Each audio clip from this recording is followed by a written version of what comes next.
All right, looks like we are live. This is the very first Google Hangout. God, I got the Alaboom. God, okay, we are live. It's the very first weekly Alaboom of 2016. We're starting off with a great beginning there. We have like my two compadres two of my three amigos here. Barry, how are you doing? Okay, how are you? Not too bad. You get any new games lately? Anything behind you that I don't recognize? That I haven't seen before? They're all in the other room. Like I said, I gotta get this place organized as soon as I Hey, can. I was gonna ask you. I don't see Ghostbusters. Did you actually play it or what? Yeah. The other day I did. What did you think? It's okay. It's not very complex at all. I think it's a good, almost a gateway-ish game to that type of game. You sound positively thrilled. I want to play it again before I make any conclusions. Fair enough. Okay. Hey, Keith. Yo, I'm doing all right. How are you guys doing? All right. The professional hanger-on seems to. You get any new games lately? Anything new? I have not got any new games lately. I saw a new game I wanted to buy, and it sold out by the time I decided I wanted to buy it everywhere. What game? Online. I want to try the Warhammer adventure card game thing. That's supposedly. Well, you can find it if you want to pay MSRP. You can find it. I could not find it online at MSRP. Seriously? It was $47 on Amazon. Oh, really? And I was like, no. Well, it's a $40 game, so I mean, it's going to be back in print, I guess, in a month or something like that. So yeah, I'll keep an eye out for it. I'll find it eventually. Yeah, there you go. And if I end up near a game store and they have it, I'll just pick it up at a game store. All right. Well, looks like we have one of our semi-irregulars, Jim. You decided to grace us today? Well, it worked with my schedule. Thank you for inviting me. No, I invite you every week. Do you ever change the tapestry behind you? No. It's up on the wall permanently. It's like, what is it, like nailed there? No, there's a nice, you see it, a nice metal rod that holds it up that I put on the wall. And you have a dream catcher, I see. Yes, I do. We're very eclectic in my house. Do you buy into the idea of the dream catcher? So, years and years ago, Francis Bacon said, men prefer to believe what they prefer to be true. So I prefer to live in a world where, yes, I buy into it. Fair enough. I have all kinds of nutball things that I believe in. So when I was a kid, I actually had all kinds of stuff in my bedroom in case the monsters came after me. So I had a lighter in case the mummy came by so I could burn them. I had a cross. I had everything. So how many times did you burn your parents' house now? Only once. But my adage was, I'm going to believe in everything so I can be prepared for it. In case you don't believe in anything and you're confronted with it, I want to avoid those seconds of blind terror where you can't react. So that's my oddity. So that's a version of the it's better to have a gun and not need it than need a gun and not have it. Yeah, but I prefer swords. I'm sure a guy with a gun would appreciate that you had a sword. I definitely would appreciate if you had a sword. Yeah, you would. I'm going to wear a shirt with a target on it next time. You don't have to do that. I could hit you anyway. You just have both in case you run out of bullets. Oh, jeez, Ben, you've got a voice. You've got a voice made for radio. You've got that low radio voice going on. Barry White. Yeah, that's awesome. I don't know if it's that low. All right, well, hey, just Ben. It's not Larry Lemke low. No, it isn't. It isn't scary like girls drop your drawers, Larry Lemke low. I gotta send him an invite. He wanted to be on. Okay. Ben, I gotta send Larry an invite. Would you tell us a little bit about yourself? You want me to send Larry an invite? Yeah, send Mr. Lemke an invite, please. Tell us like DNA to this point. Give us the elevator pitch of your life. The elevator pitch of my life. Mm-hmm. Well, I've got a new Kickstarter going that Lance has obviously played and reviewed called Ultimate Dinosaur Fighting. It's the best dinosaur pit fighting board game out there. And And how many of them are there? At least 7. At least 7. Anyway, so it's a futuristic game where we've cloned dinosaurs. People got bored of seeing them in the museums and zoos and stuff, and started pit fighting with them. And so it goes into mutations, tech upgrades, training, the whole bit. If you want to get all the way into the campaign of it, or you can just do one-off battles. It's designed for 13 and up, and takes 2 to 6 players and runs in about 20 to 40 minutes, depending on the number of players. It actually goes down as you increase the number of players. So It is, because it's brutal. it is a very brutal game. It's one of the things I really appreciate about it. I did a review of it, but one of the things I really liked about it was that it wasn't. You could get yourself into trouble pretty quickly if you don't pay attention to the way your dinosaur is facing and which other dinosaurs are going to be going ahead of you, and where you are on the map and things like that. And so if you put yourself in a bad spot and the other players take advantage of it, you are out pretty quickly. So I enjoyed that about it. It felt a little bit like a throwback game. Are you kind of an old school gamer, Ben? Oh yeah, I've been playing games since, well, maybe even before you were born, Lance. Well, okay. So let's. When do you think I was born? Let's ask that question. Let's say in the 70s. Okay, yeah, it's 71 when I was born. So, yeah, I've been playing games since before you were born then. So, and changing rules from about the time you were born. So. Okay, so I mean, what was like your like I don't tell me about like playing Stratego or Monopoly or something like that. But what was like your first like what you would consider like like I mean now we call them designer board games, but like a niche hobby a game or whatever. What was your first one that kind of opened your mind to that? Well, of course, it started with Monopoly and Risk and all those, but Tactics was it Tactics 1, Tactics 2, something like that came out, was a chip board game, war game, and of course the gosh, I'm getting old, forgetting things like this. So that was probably the first niche game. But then we also, me and my brothers, we would create our own games and write rules, Army Men, and all sorts of things. So. Very cool. Was it just something where because like in my review I mentioned that like did you play Car Wars when you were younger? Yeah. Okay, because I still got it up in my closet. Well, I still have mine too. But that's what I felt like that. Like the whole I didn't have a turnkey or anything for moving my dinosaurs around, but it definitely felt.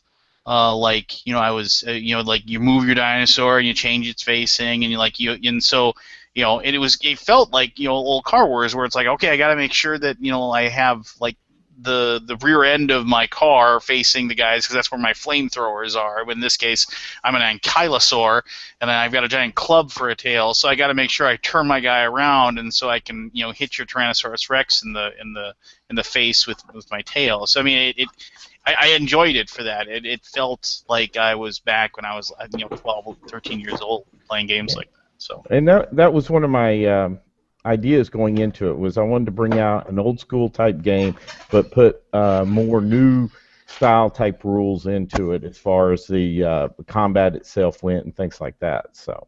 What kind of games do you play now?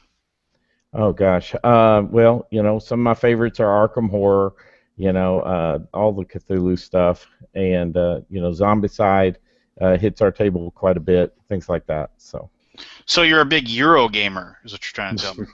Well, I don't know about Euro gamer, but I like just about anything because I still play Munchkin and Flux and just about anything. So you're a better man than me.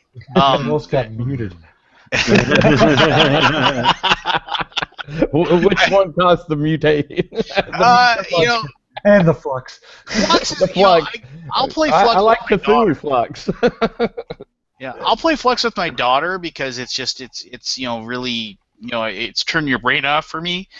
But I mean, Munchkin, like everybody says, the first time you play Munchkin, you're like, this is hilarious. This is a lot of fun. And then, like, the second time you play it, you're just kind of like, oh, okay, that was good. And by the third time, you've seen all the cards, and you're just kind of like, well, this isn't fun anymore. I don't know. And kudos to people that enjoy it. There is a gaming group that my local game store, this first Saturday of every month, they have open gaming, and they have a big to-do, and they have food and all this stuff. It's a big thing. And there is a group of 6 people, 4 guys, 2 girls, and they have every single Munchkin everything. And they show up, and that's the only thing they bring, and they sit down at a table, and they mix and match and put all those sets together, and they play Munchkin for like 6 hours straight, and they are laughing their asses off. It's just like, and they're just laughing their butts off and just having a blast, and they order in pizza, and more power to them. Well, at my work, we have a small game group that meets at lunch, so we have to squeeze games in less than an hour, so it works well for that. So what do you do? Just look at a Munchkin box to get an hour-long game in? Where's the box? It's just who's the highest level at 1 o'clock. So. Yeah. Oh, okay. I see how that works. See, I prefer to play Munchkin as the solo legacy variant, which is you get out the package, you look at all the art, read all the cards, snicker a little bit, then throw it in the trash. I never throw any game in the trash. It might find a dusty shelf, but I've only thrown one game in the trash.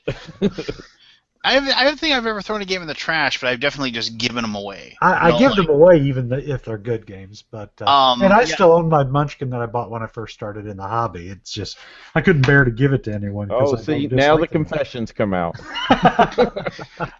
I gave my Munchkin away, I believe. I think I just gave it to a buddy of mine and just said, here, you can have this. I bought it when I first got into the hobby. I then played the game with somebody one time. I went, huh.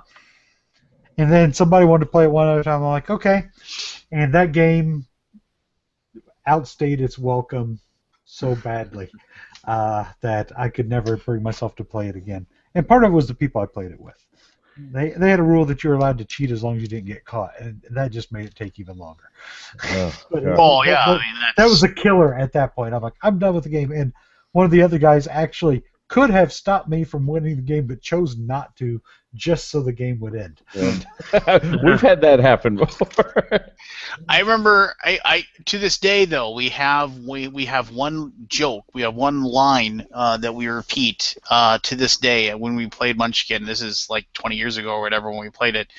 The card that was 11-foot pole, because if you played D&D, you always had a 10-foot pole, and so this the 11-foot pole. The 11-foot pole, and it was like, and so, but my buddy Brad, who like just is a complete, he's a really nice guy, but he can be a moron sometimes, and he was like, 11-foot pole, and he was just like, he's like 11-foot pole. I don't understand this at all, and then that was funny, but then we were playing it, and then my buddy Scott, if we were just like, the game was just interminable, we couldn't go, and he was like, and he said, this game is lasting 11 hours.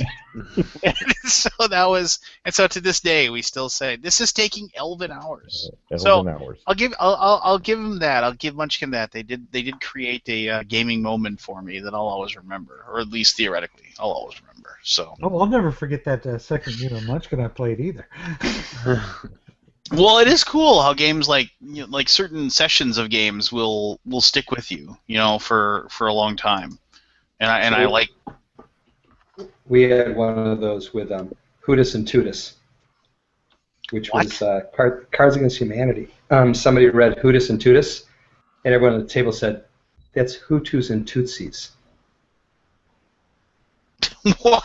See, I played Cards Against Humanity once, so I mean, you're so I'm probably like the worst person to ask this question. But I would rather play Munchkin than that. Oh, no. I'll tell you that the thing with Cards Against Humanity is if you get some friends of yours who aren't real gamers, I'm out. Fairly reserved in real life, and then you get a few drinks in them, and you bring out Cards Against Humanities, watching their reaction is the funnest thing in the world. You know what? I hear watching multiple generations play it is entertaining. I could buy into that, but I mean, honestly, I have to get a few drinks with my friends and get a copy of Unusual Suspects and play that after a few drinks, because Unusual Suspects is like, I mean, that's, I don't even own a copy of that game, but I am going. It's going to be on my top 10 list of Sorry, games. my bad. Yeah, I know.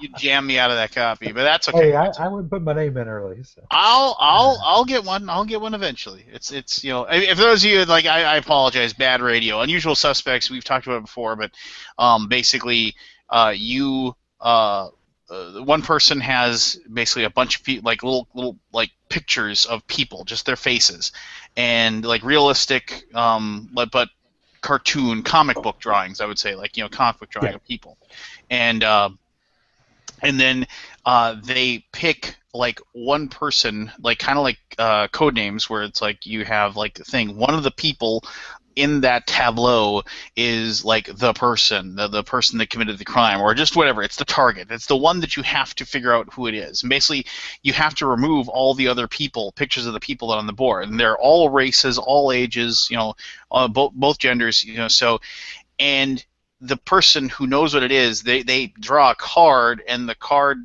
asks a question. It says, like, and they're all questions about the person that's the target. So it's like, does this person read the newspaper? And so then you have to pick yes or no. And after you pick yes or no, the rest of the people at the table have to discern who, like, if you say no, this person wouldn't read the newspaper, they have to figure out people that would, the opposite, and like pick those people. And they have to pick at least one, and they can pick more. The problem is eventually you get the questions that like could theoretically be kind of touching into people's, predispositions towards certain races or ages and genders. And so it promotes a very interesting atmosphere. I'll put it at that. I threw up a picture of the example of the cards. Yeah, I mean, it's just, the game's fantastic, and the thing is that I know people that I know publishers who have said the game's awesome, but there's no way we're going to touch it. It's just they can't. I mean, it's like it's too it's just a hair too controversial. Yeah, you start looking at it and you're like, that lady in the middle bottom, she totally eats little kids, right? Or, well, no, but it's things like, I mean, people, like, when we were playing, were like questioning whether or not certain people were literate. It's like, oh, well, that guy can't read or something, and you're just like, oh my gosh, you're just like, do you even hear yourself at this point? Do they own a personal fountain pen? No. Yeah. Oh, well, if they don't own a fountain pen, that guy in the number 7 there, he totally has his own fountain pen. Look at him; he's such a smug douche, Yeah, And yeah. that's how the game goes. Or do they take care of their car? That was another one. They're like, oh, well, she's a young woman, she never takes care of her car. It's like, probably waits 6,000 miles for oil change. People are saying things like that, and it's just assumptions that people make. But it isn't. The weird thing is, it's not so much even the assumption that they have, it's the assumption that the person who's making the pick, they have to like read into, well, because they're relying on you to determine, but whatever. So just change the name of the game to racial profiling, and you've got a winner. The game is Mysterium for racial profilers. Yeah, that's fair. Racial, class, sex, whatever. It's profiling. The game. Isms. Yeah. Steering back to Ben's game, and I want to. So I mean, where was your inspiration? We just talked about like kind of the inspiration for Unusual Suspects. You said that you kind of wanted to have like a throwback, but I mean, where'd the theme come from? Are you a big fan of Jurassic Park, or do you just like dinosaurs, or? Well, yeah, actually, I am a big theme of Jurassic Park, but this game, actually, the idea started about 2 years ago. I run a Boy Scout troop, and we were working on the Game Design Merit Badge. If you can believe that, they have that now. And I was making all the boys do a board game, and they said that I had to do one too. And so I was searching around for inspiration and was watching Jurassic Park 3, I think, and saw the Spinosaurus versus T-Rex and went, well, that's a bunch of garbage, and I could make a game out of this, and that's where it went. So very cool. That's where it started, and since then, I was trying to come up with inspiration on how to do the fighting, how to do movement, so that speed actually played a part of it, and that's where the movement chart. I used to be a big Starfleet Battles player, and so that's where the hex grid map moving came from, and then the action phases followed after that, and that's where a lot of the inspiration came from. Very cool. I don't know. You guys should ask a question of Ben. I'm the only one asking questions. Well, Jim's a designer, so I mean, what I'll ask. This is what I always ask. So why Kickstarter? I mean, why did you Is it just? I mean, is this one of those things where it's just like you just wanted to give it a shot? I mean, or I mean, is it something where I don't know. I mean, just because running a Kickstarter for me, it just sounds like it would be such a. I'm not going to say a pain, but I mean, God, it's just such a daunting task, in my opinion. As far as like running it and trying to get people, drumming out the interest, and whatever. So I mean, what was the moment where you decided, this I can do something with this. We're gonna publish this, and we're gonna go crowdfunding. Well, it started with, just getting the game together, and the more I made it, the more I thought, this is a lot of fun. I was playtesting it with my sons, and we were having a great time with it. I broke it out at a convention, and everybody there was loving it, saying you need to take this to market, and that kind of gave me the motivation to finish it. And then I went to the Dallas design board game design group, and we sat down and played it, and they said, "Oh, this is crap." Wow. So we, we went through a lot of it. It still had. It was not a throwback to the old with new play functionality. It was just a throwback to the old, and so I had to modernize it a lot, and we did that, and. Together with their help, they gave me some ideas. I worked on it quite a bit and took it back up there, and they said, all right, now you have a product you can sell. And so, it is kind of a daunting task. There's a lot that goes into it. Luckily, that time frame that they gave me while I was revamping the game and I already had it in my head I was going to Kickstarter gave me that 3 or 4 months to sit there and work on the Kickstarter website and, get the videos made and get got you to do the review of it and stuff, and so that's allowed it to be a lot smoother and easier operation, I should say. So. No, that's really cool, man. I mean, if you, what, in your opinion, I mean, who's this game going to appeal to, in your opinion? In my opinion, the people who appeal to most, I think it'll appeal to older guys who played some of the old Car Wars and Starfleet Battles and stuff when they were younger, and then I think it'll also appeal, the theme and the action of it will appeal to the younger, the 15 to 20-year-old young male, and actually girls have had a good time with it too. So, So just cool, man. Well, I mean, I think it actually appeals to a lot of people, and it is, like you said in your it's quick, it's short, it's brutal. If you make a mistake, chances are people are jumping on you and you're dead, or if you just get unlucky, sometimes, even though there's not a lot of luck in it, but if somebody, the Dilophosaurus decides to take a spit at you and you stay in range of it and he hits you, you're paralyzed, and people are going to be jumping on you. So sometimes it just depends. That kind of stuff happens, and but luckily it's short enough and the way it's designed, where the game ends the turn after the first dinosaur dies, you don't have the guy going and sitting in the corner playing video games for an hour while everybody else finishes the game. It's boom, the game ends, and let's start another one. So.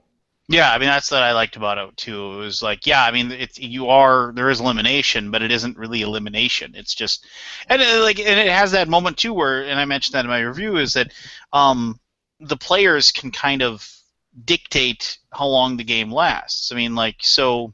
Yeah, if everybody runs to their far corner, then yeah, you're not going to fight. Nobody's going to die, but it's a battle game, so. Well, yeah, and then also that's like where you need to.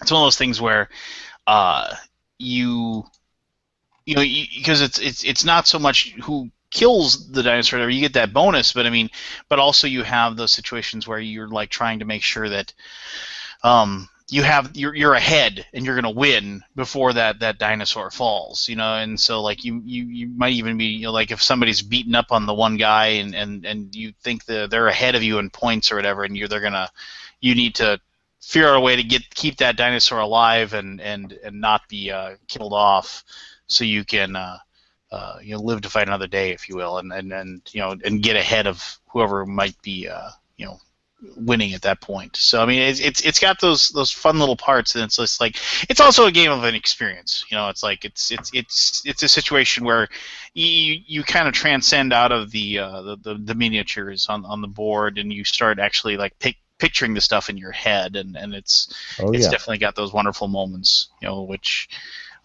actually, and if this kind of segues into something that I was thinking about earlier today. Like in a game like Ultimate Dinosaur Fighting, there's like never a moment for like things to really bog down. I mean, like you said, theoretically everybody could like move off and not do anything, but nobody's going to do that. I mean, you're in there to beat the heck out of each other. It's just that was never even a consideration. You'd have one, like if you were injured, you'd have a guy scuttle off and like to regroup and figure out some other process or whatever. But but turns in Ameritrashy games or thematic games, they usually don't take a long time. And whereas if you're playing strategic Euro, if you're playing Caverna or whatever, any like deeper, heavier strategy game like that, that's where the dreaded analysis paralysis, the AP, comes to light. Do you think that's just like, is it because of the theme or because of the randomness? Or I mean, I'm just throwing that out to everybody. I mean, why is it that people seem to have the issue of taking forever on their turn for a cube pusher, whereas if you're just a dinosaur, beating each other up, it's not that big of a deal? I don't have that problem. I play the same speed no matter what I play. But you experience it though. I mean that people. Oh, I painfully experience the AP of the others. Yes. I think it has to do with how many calculations you need to make. Yeah, I was going to say that. I think it's how many options you get in a Euro game as opposed to an Ameritrash game. Yeah, you're trying to think about every option in a Euro game, where Ameritrash you only have usually like 2 or 3 options to go with. I think it can even go beyond that, is that most thematic games have a lot of randomness, and since you can't plan for that randomness, you're not as critical as it is in a Euro game. Now, the reason I go quick in a Euro game is I don't look at every possible outcome. I look at the ones that I see, and I pick the one that looks like the best one I should use, whereas other people want to look at every angle, right? Those are the people that are good. And this goes to, there's a difference between optimizers and satisficers, right? So satisficers look to find the first available action that's good enough, and then they play it. Optimizers want to go through every one and find the one that actually optimizes what they're after. And I think that Barry and Keith said it right. In a Euro game where you've got this long timeline and there's not a lot of randomness, you can try to think 2, 3, 4 steps ahead. But there's no point in doing that in an Ameritrash game, because one random event could cut off 7 or 8 different option lines right away. So you really don't want to waste your time thinking that far ahead when they're going to get curtailed. See, I mean, do you guys? I mean, Keith, you mentioned you hate like AP being, like, oh, you just suffer through it or whatever. I mean, I don't hate it. Sometimes I do. It depends on how bad it is. But I mean, I guess I always had the attitude of I want people to be able to take all the time they need to do the best possible turn they have. I don't want to. To a point. It gets to a point where some players are just locked and they can't figure out what they want to do, and they're not even going through the options. They just really have no clue. Right. If it slows it down to a point where the other players at the table just check out all of them, then it's a problem.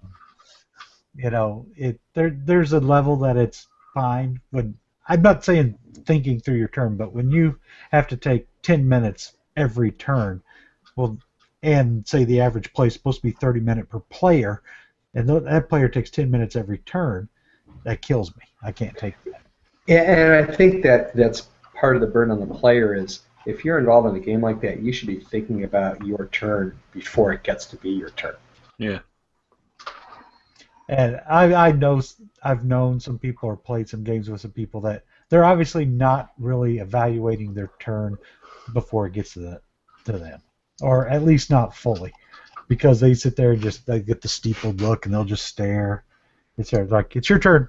Oh, I know. Oh, okay. Well, I'm gonna go bake a pizza and wait for Gen Con, and then I'll come back with some new games. Then will it be my turn? That's happened.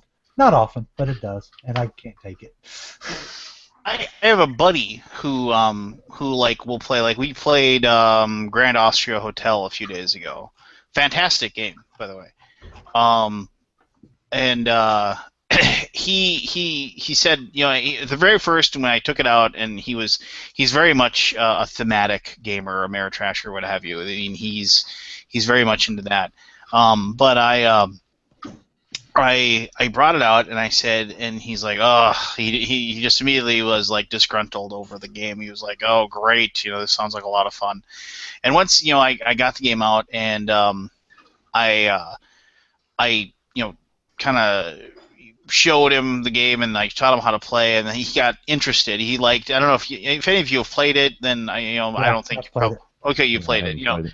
So basically it's a Euro that you basically roll a bunch of dice, and then the dice determine which actions you have, and how many of each die determines how good that action is. And so there's 6 possible actions, and then it's preparing rooms in your hotel is, I think, number 3, if I remember correctly. I might be wrong, but so if there's 5 threes, you take one of those 5 threes, and then you get to prepare 5 rooms in your hotel. And then the next person that they do that, they only get to do 4, and so it decreases. And you use 2 of the. Each person's going to use 2 of the dice, and you go in a serpentine function.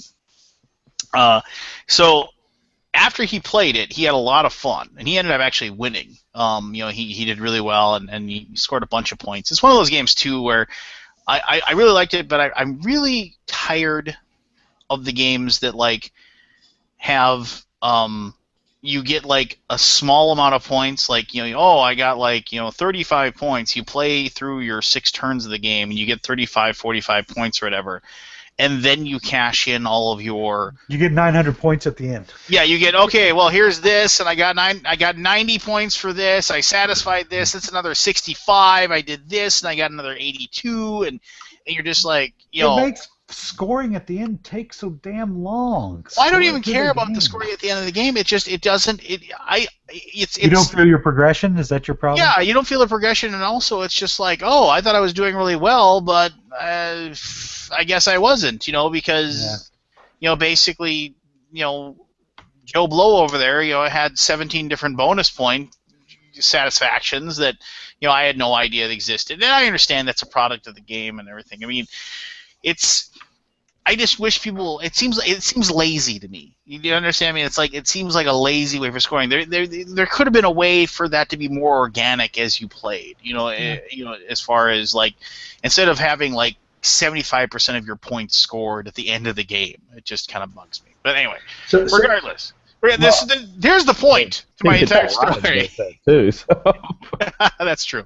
But here's I'm with you on that though. For me, if a game takes you out of the immersion because you have to be thinking about how to optimize some function for points, it's just a math puzzle and it's not fun anymore.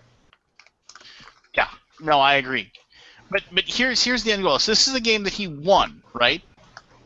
And we got done, and he said, well, I'd play it again if we had a 3-minute turn timer that everybody had to do their turn by. And I kind of looked at him and I said, that will never happen. And he was like, well, why not? And I was like, because it's I said, you could go to any gaming convention, you could walk up to any table where people are playing a strategy, a Euro, whatever you want to call it, and he said, I want to play Le Havre, but you got to do your turn in 3 minutes. People are going to say, no fucking way. I mean, it's just because I think I'll do it. people.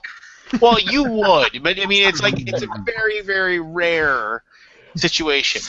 It's a situation where I think when you play a strategic game, at least for me, I think the fun that people have in it is when they get to plot out that turn. Okay, if I do this and I take this action and I do this and I activate this card and I turn this cube into this cube and then I get to activate that, and then you have that like situation set up, and it's just like I think that's what people like, and that's why I mean I just don't see people ever being able to institute a turn timer for a strategy game. And the thing is that also with a game like Arkham Horror or what have you, you don't have it because like your whole turn is the turn actually unfolds for you because you say I'm going to go here and now I'm going to draw this card, and the card's going to tell me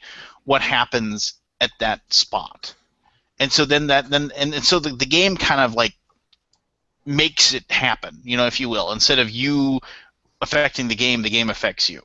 Yeah, but Arkham Horror is not really a strategy game, so.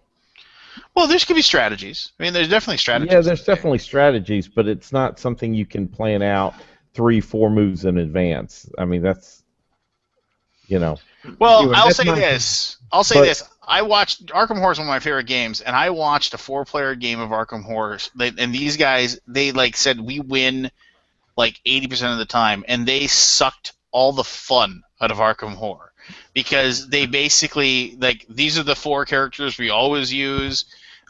This character, he goes directly to the newspaper and he sits in there and makes money. And this guy, his job is to go to these 3 spots, the most common places that the gates open up on the board. And this guy sits in there and makes money in the thing. This guy sits by the Mystic shop trying to buy Elder Signs. And then as soon as that guy gets money, he leaves. The other guy comes out, takes the money, goes back in, goes through the cards, trying to. As soon as he gets an Elder Sign, he delivers it to the guy with the gates. And then the 4th guy is the troubleshooter. They give him the best weapons, and he goes and kills the monsters when they appear. And I was like, and I was watching it, and it was just like this. And they're like, "Oh, this is great. We hardly ever lose." I was like, "This," and they weren't even reading the cards. They were just like, "Okay, it's this. I got to make this roll. Okay, done. Next." Play a different game then. It's the wrong game for that. Oh, when we play Go play Arkham Horror, we Euro. get random characters, so you don't get to do that. Yeah. But I think you've hit on something here, Lance, which I think is kind of important. So when you get to the level of gaming that everyone on your show always is at, the object of the game is not to win. The object of the game is to have fun with friends. And winning is kind of secondary. And if you make the object to win, you can suck the fun out of anything. Sacrilege. No, I'm I got my sword I out. honestly It's don't always care a if lot I more win. fun when you win. Well, I won't say that. That was some of the most fun games of some of those fun games Arkham Horror had are when all is lost and things just go horrible. So, yeah, I don't know. When things just smash and crush. Yeah, I mean it's just that's when I have the most fun is when you're just everything is like okay, well, and here comes Yog-Sothoth to destroy the world because as my face is being chewed off by the color from outer space. Just like that's what I like. I like laughing at my dismal failure at that point. Oh yeah, I mean my favorite story from Arkham Horror was when me and my son were playing, and we had like 3 characters each, and we were fighting the great old one at the end, and it was down to I had one, he had one, and somebody had to be devoured, so he took the bullet and he died, and we figured I'd die next, and we drew this card that said, you can join him and your player wins the game and everybody else dies. And I said, oh yeah, I'm on that. Nice. Yeah, So that's good. I mean, that's cool. I mean, that happens. I don't. I mean, the thing is that I've heard people play Arkham Horror. They don't play the fighting the goo. They if the goo awakens, you just lose. I mean, and I understand that too, because it's like, really, you're going to shoot Cthulhu with a machine gun? You know, it's just like that. There is that, but yeah, it's like I remember in my age old review that I did of Arkham Horror, which is 1,000,000 years ago now. I said, you know, it's like you could fly a 747 full of dynamite into the side of Cthulhu, and he probably wouldn't notice. So, you know, the idea that you're like in there with a Tommy gun, you know, just like ridiculous. He was beat with a boat. What are you talking about? They ran a boat into his head and killed him. Yeah. No, I don't know. It's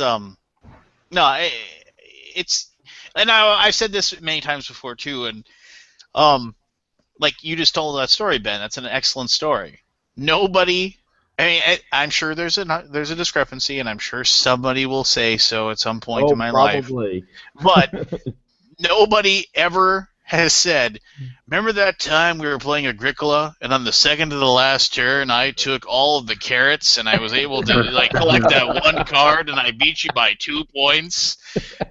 Nobody on Earth has ever said that, ever, about a session. But everybody's got like their favorite talisman story or their favorite, you know, Arkham Horror story or whatever. You know, it's just like, and I don't know. That's and this is coming from me, and I really enjoy playing cube pushers. I do. I bet, but they're a different enjoyment. You know, they're a different animal. You know, as far as that's concerned. You know, it's. Have you ever read a story about the game before you played the game? So, for instance, before we played Call of Cthulhu, we actually read the story Call of Cthulhu. Well, I had read it before. Well, I know you read it before, but sometimes before you play a game, read a story of that genre to get you in the mood, get other players to do that. We used to do that with movies. Like before we watched The Thing, we would all read Who Goes There or something like that. Oh, Who Goes There is such a great book, or a great short story. Yeah, it's awesome. Oh, man. Don't even get me started on The Thing. I could talk for hours about that movie. That's such a good movie. Oh, man. Anybody else? I think Jim and I think, are the same kind of cinephile here. You know, and that's CINEPHILE, not like SIN. Yeah. You know, as far as movies go, I think you and I are kind of on the same page. Hey, Anthony, how you doing, bud? Hello. I'm good. But yeah, I mean, I make it a point. The Thing is like one of like 10 movies that I watch around 15 to 20 times a year.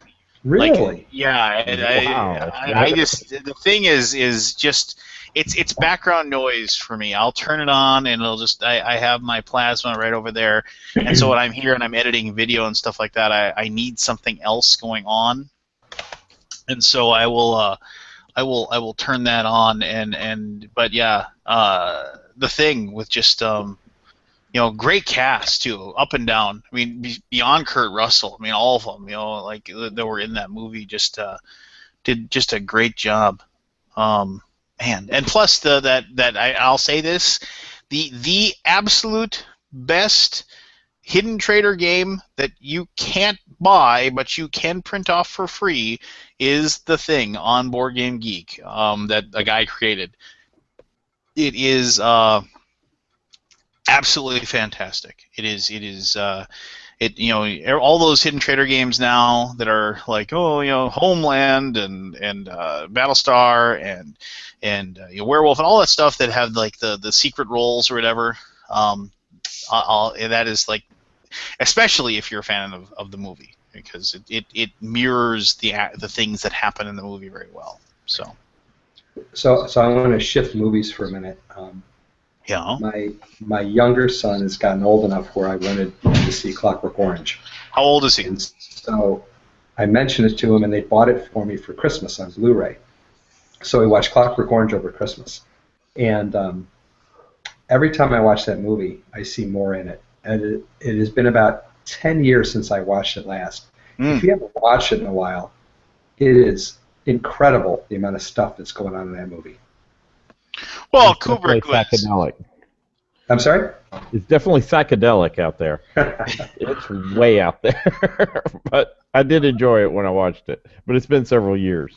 Kubrick was. I mean, he functioned on a different level. Yeah.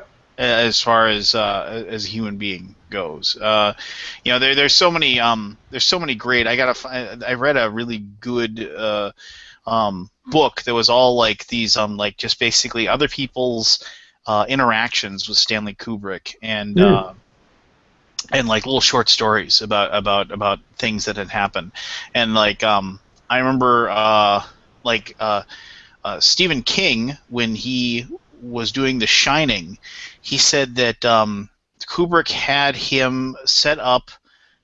He paid him to have a separate phone line put in Stephen King's home, and asked him if he could call him at any time, and Stanley Kubrick would call him up at like all hours of the day, and including like 3 o'clock in the morning, and he'd wake him up, and he'd say, "How much do you believe in God?" Just like and then ask him all these questions that had nothing to do with the movie, but he just wanted to get like whatever his like opinions were, all these things, and then he's like, "Thank you," and he hang up the phone. He was just completely a scatterbrain.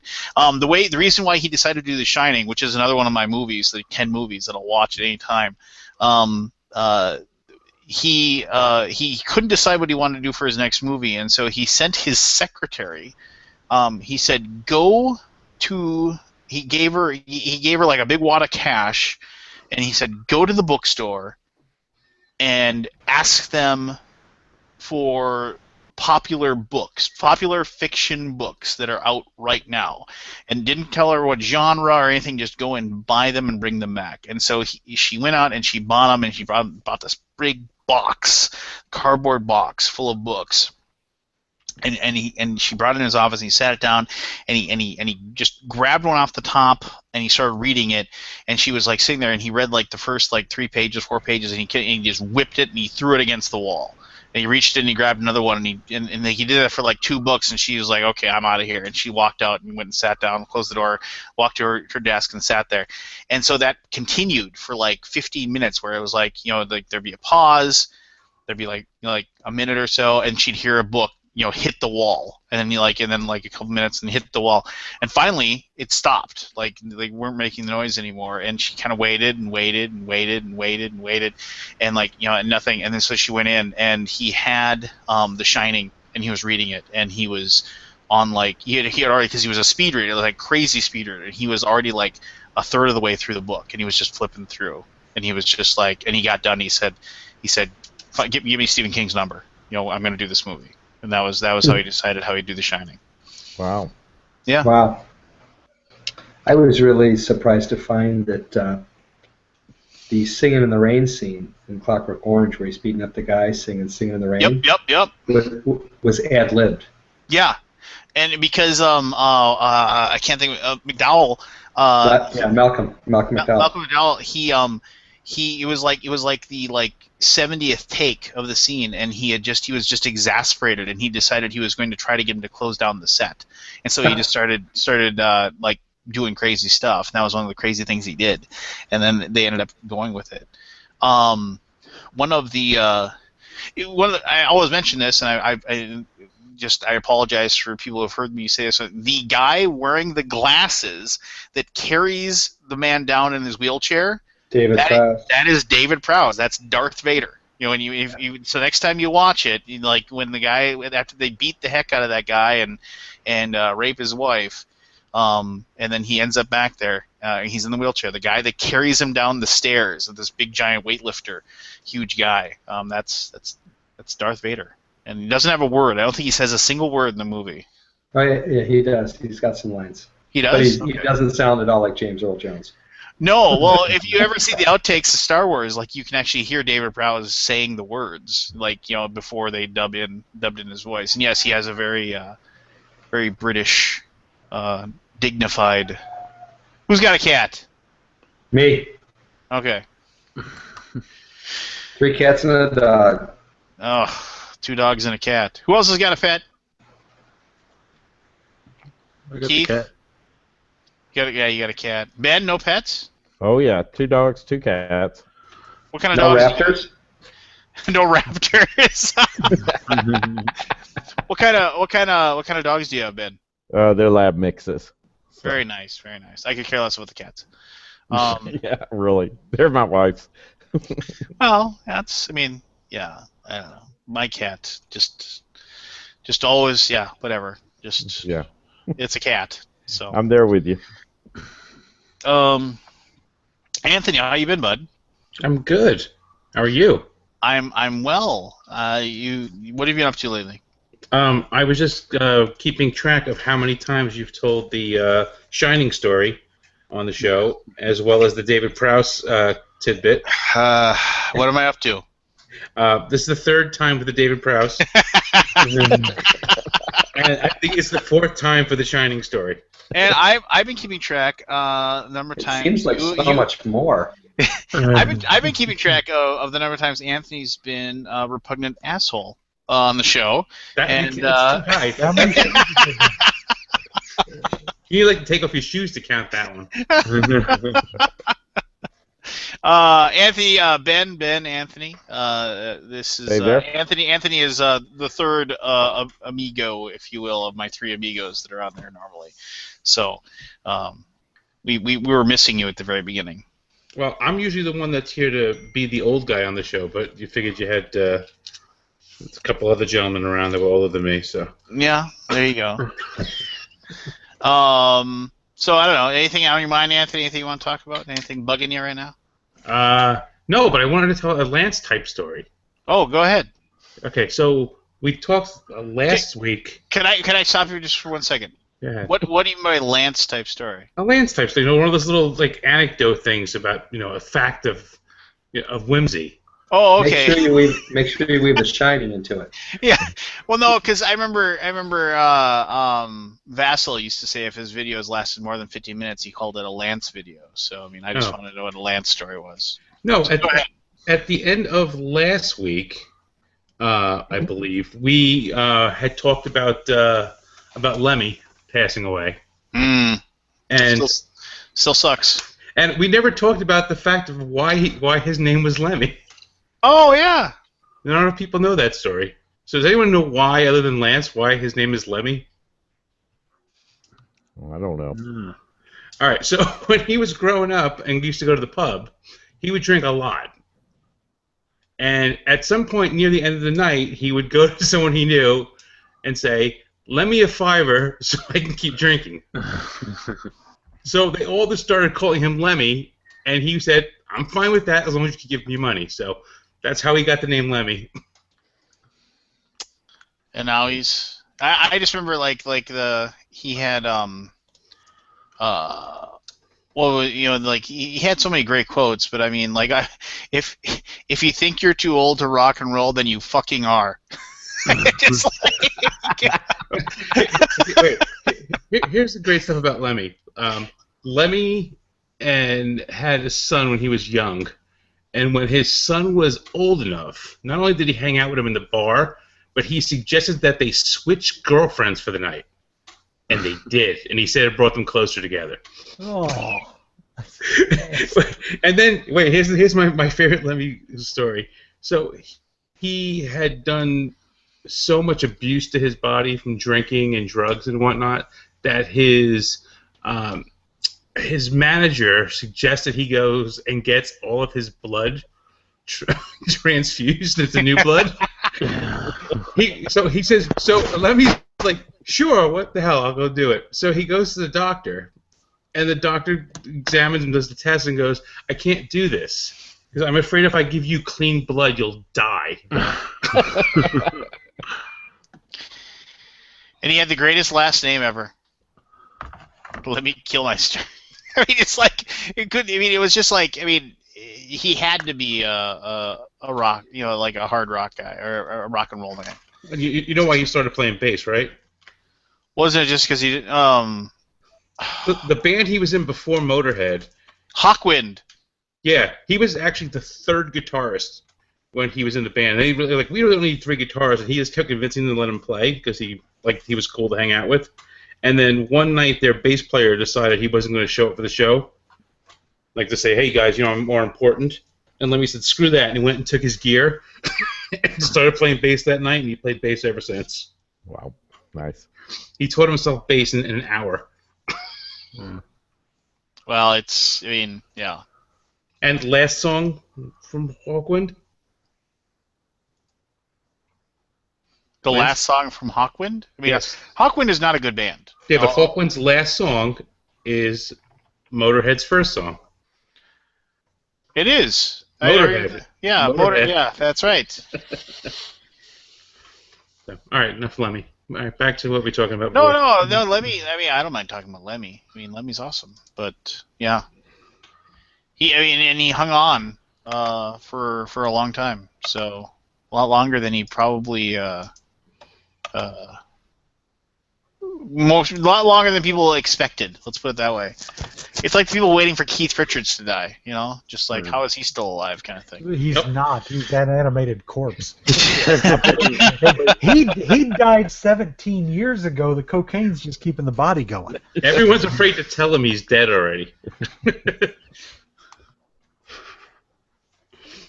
Yeah, it's I don't know. It is. It's like one of those things too, where it's like, it's just like it's like getting older. It's one of those things. It's weird. It's like I remember like the first time I ever really felt like I was old was when I realized that the baseball players that I was fans of were like, born well after me. You're just like, oh. Because like I followed baseball, I was like a huge baseball fan like when I was 10 years old, and I still am. But I got really into baseball, and like I remember like being like 16 and reading stats and checking it every single day and things like that. And so these players, they're like 25, 35, even 40, and so you're checking on those things, and then all of a sudden you're like 22, 23 years old, and there's this guy who's hitting 35 home runs, and you look and he's like, oh, he's 21, and you're just kind of like, oh god. What have I done? Why am I not hitting fastballs over a fence in Fenway? It's now I'm all depressed. Thanks. Howdy, Aldi. Happy New Year. Happy New Year! It is. Hey, somebody look it up. Worth a web. I'll look it up. What would you do, Scott, if you came back with like the first $5? 82 million. Oh.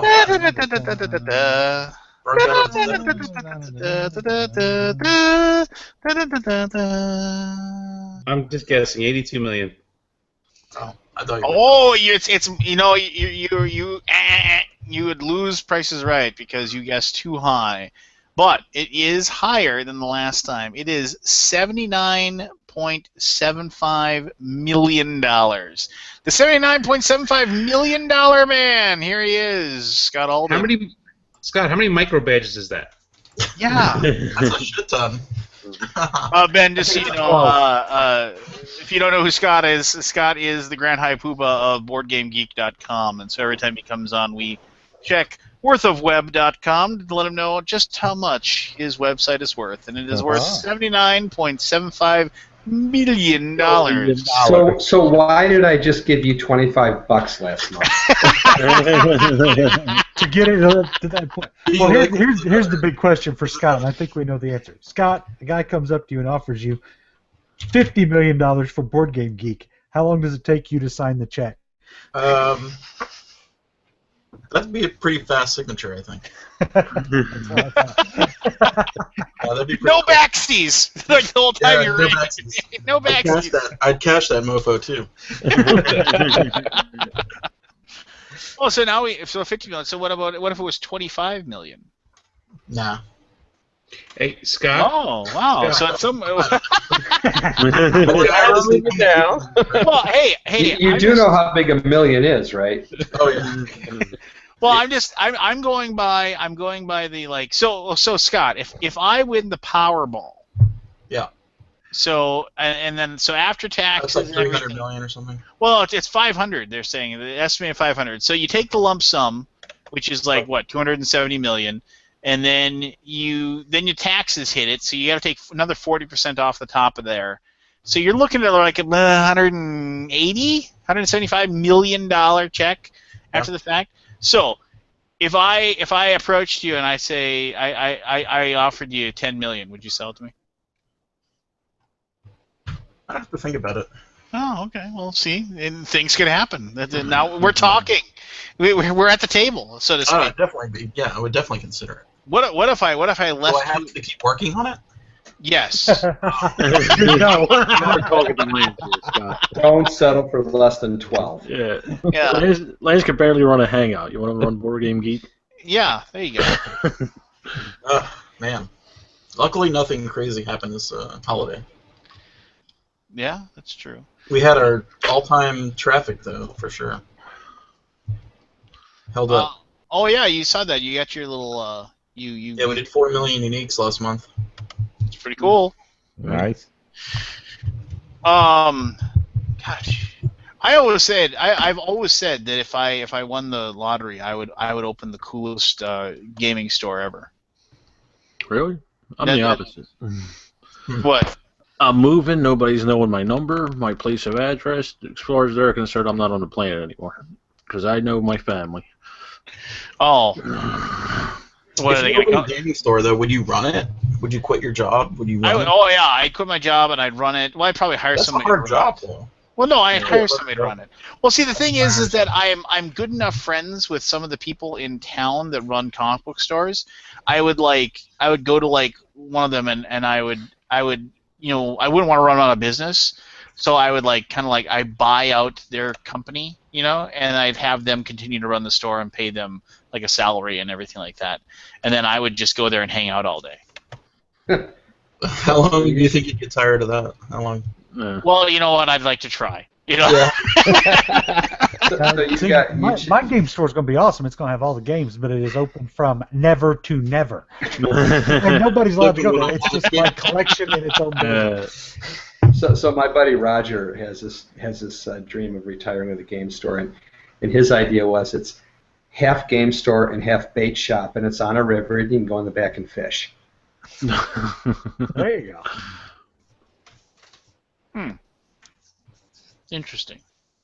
See, I always thought because you'd want to keep. I've always thought a multiple floor building, so the bottom floor could be where the comic books and stuff would be, and the second floor could be the Magic players, and the third floor could be board game players, and the fourth floor would be for RPGs. So you mean like a high rise in downtown Fargo? The hierarchy. Yeah, exactly. Is that because Go ahead, Make Make rises? fun. Make fun. You know what? It would be the coolest game store ever, and you wouldn't be allowed to come over. Make the fifth floor a restaurant. There you go. See, Jim, we're talking here. This is us. We There's gotta, no carrots, man. Are there RPGs on the top floor so you don't have to walk through the stench cloud to get to them? Well, I mean, it would just be one of those things where it's you'd have nice chairs, not and decent tables and things like that. It's it's a pipe dream. Totally, it'll never happen. But I mean, never say never. Well, yeah, I mean, never say never. You never know what could possibly happen. But I mean, There are a lot of stupid investors. Oh, that's true. Well, what are you saying? Because you have to be stupid to invest in my dream? Yeah. Thanks a lot, buddy. My speaker on? I guess it is. I wonder why it was sounding so. I thought I was on mute. No,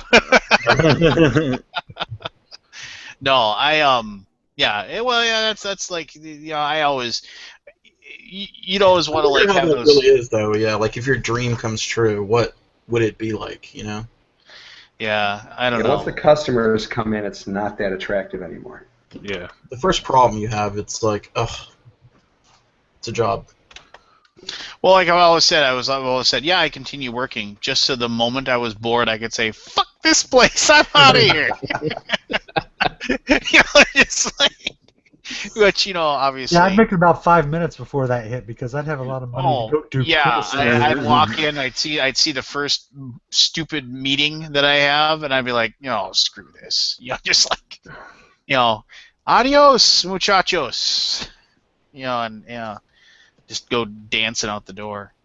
But yeah, well, whatever. It's somebody's got to win, right? Technically, sort of, maybe. Well, actually, no, but The trick is to Somebody figure say out how to make that game store into a retirement home, so Well- you can grow into it.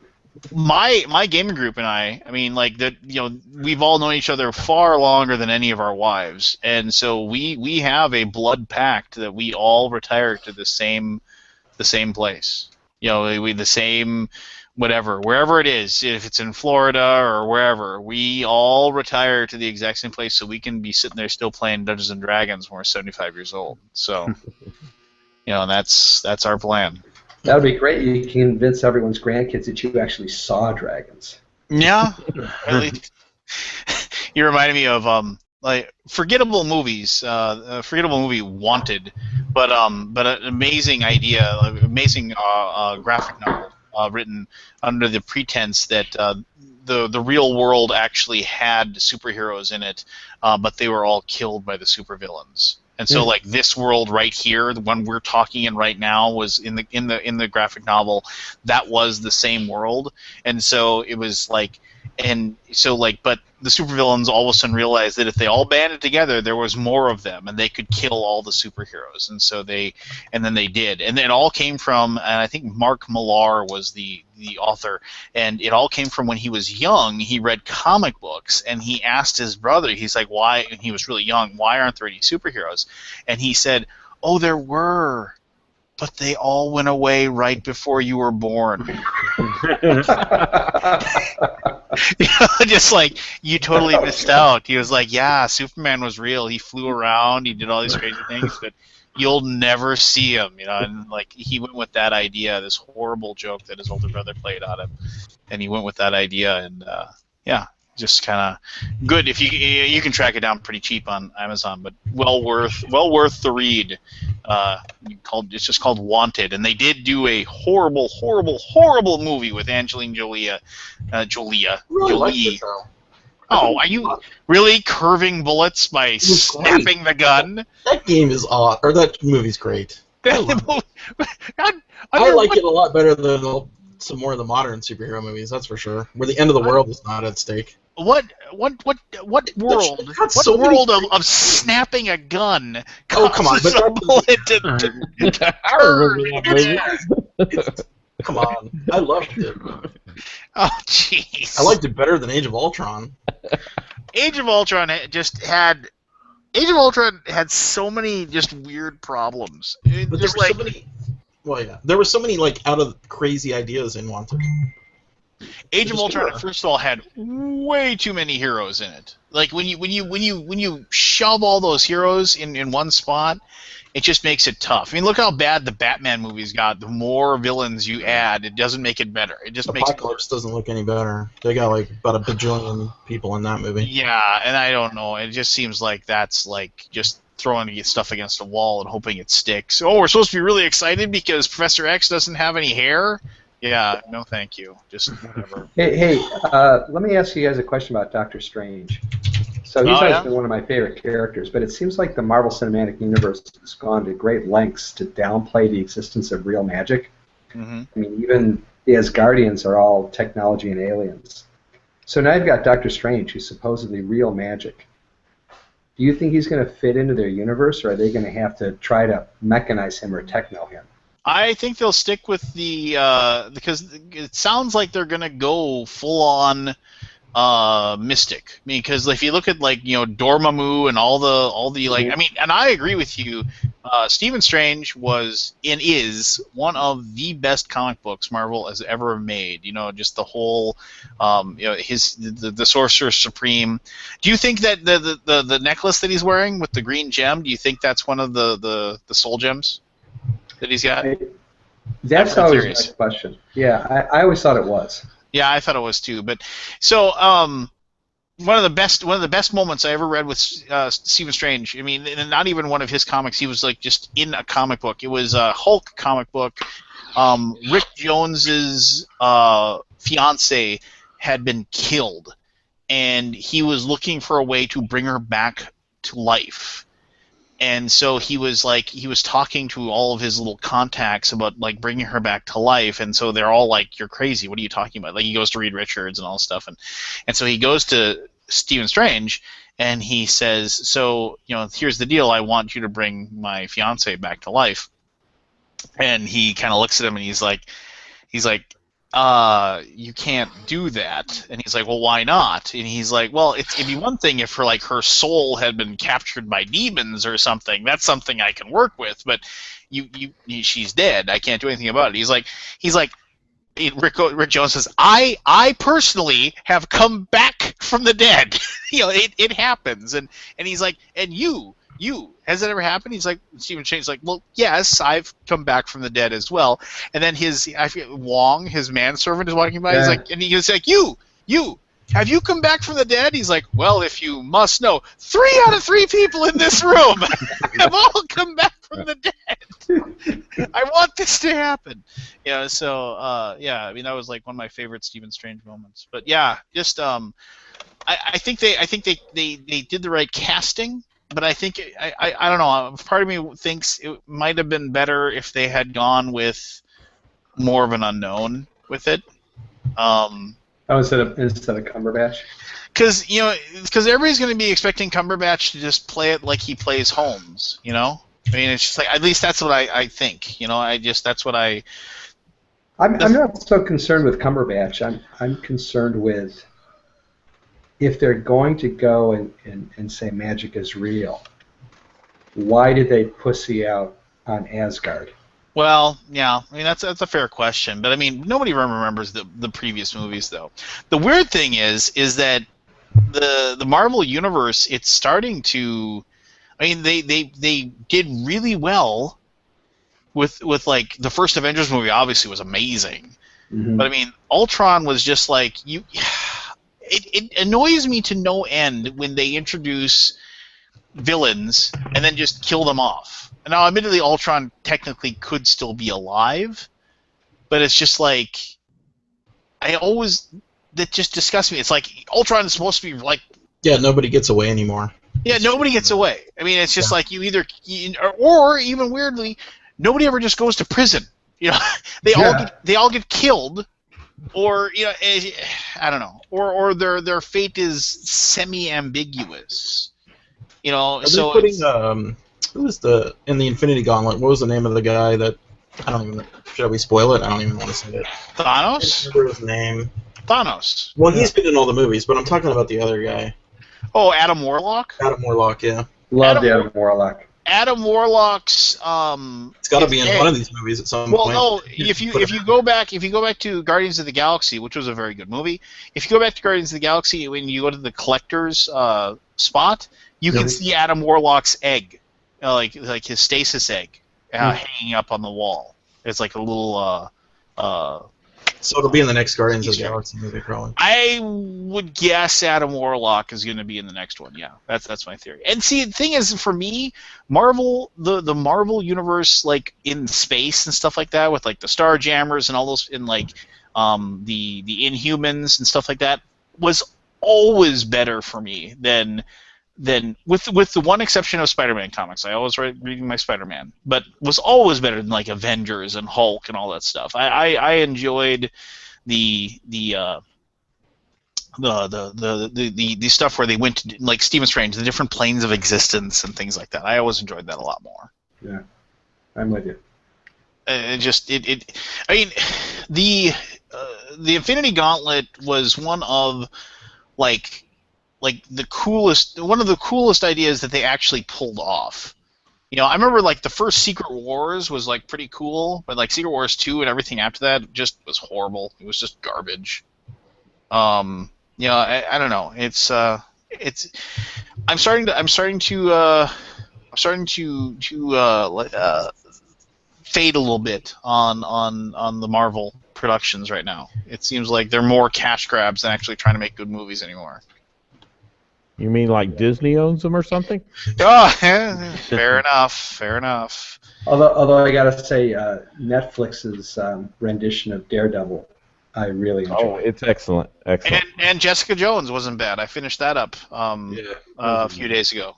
You know, I watched the first episode of that with my son, and he's senior in high school. He's 18, and he said, "You know, Dad is just too creepy for me. That whole thing about the mind control, it really upset him." Yeah, it definitely gets worse. It doesn't shy away from how horrible it is and how brutal it is. Right. I am excited to watch them finish off the Defenders. I'm excited to see them do the Punisher. I think they'll do the Punisher pretty well. It looks like Punisher is going to have a pretty big role in the next Daredevil season. They've shown the pictures of it. And I mean, and this is kind of spoilery, but I don't care. It looks like they're replicating a classic, awesome moment in Punisher Warzone, where the Punisher kind of figured out that Daredevil worked on sonar, and so he was able to blind him with noise, and he knocked him out. And then and he, because like Daredevil finds out that he's going to kill some mob boss or something like that, and he goes to stop him, and so he ties up Daredevil, and he basically he tapes a handgun to his, like a revolver to his hand, and he says, you know, and he like and like, so he's tied up, he's chained up, he can't do anything, but he's got this gun in his hand, and Frank Castle, he's like, well, he's pulling up, and he's like, I want to see how much of a hero you really are. He said, you could shoot me right now in the back of the head, and you can prevent me from killing him. You know, and you know, you just, you know, but that's the only way it's going to work. Otherwise, you're going to let this man die. And so he's sitting there and he's lining up the guy and he's going to shoot him. And Murdoch's like, you know, just trying to talk him out of it and doing everything he possibly can. He can't do it. And so finally, like, tears going down his face, he points the gun in the back, Frank, and he pulls the trigger, and it just goes click. And he actually, and Punisher goes, "Huh, you really would have killed me." And he just takes out the mob boss. he's like, good to know, and then he leaves. You know, it's just like it was a classic moment in the Punisher Warzone comic. But I think one of the best TV moments I've had in recent memory was in the first season of Daredevil, when Karen kills Kingpin's assistant. Oh yeah. Spoilers. Oh, sorry. I figured it was 2 years old. It was probably okay. Well, yeah, and it was just kind of like. Has it been 2 years already? Yeah, it's been a while, and it's like it totally was like that came out of left field. You're like, what? I mean, obviously, people point to the end of the second episode where they have the continuous fight scene, which was awesome, you know, and really well done. Shades of I can't think of the movie. I can't think of the movie right now. Damn it.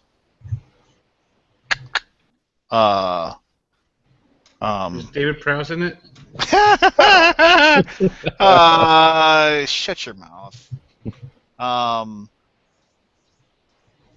What's the movie with the guy where he has the big long fight scene in the tunnel? He's got the axe stuck in his back. The Boy in the Plastic Bubble.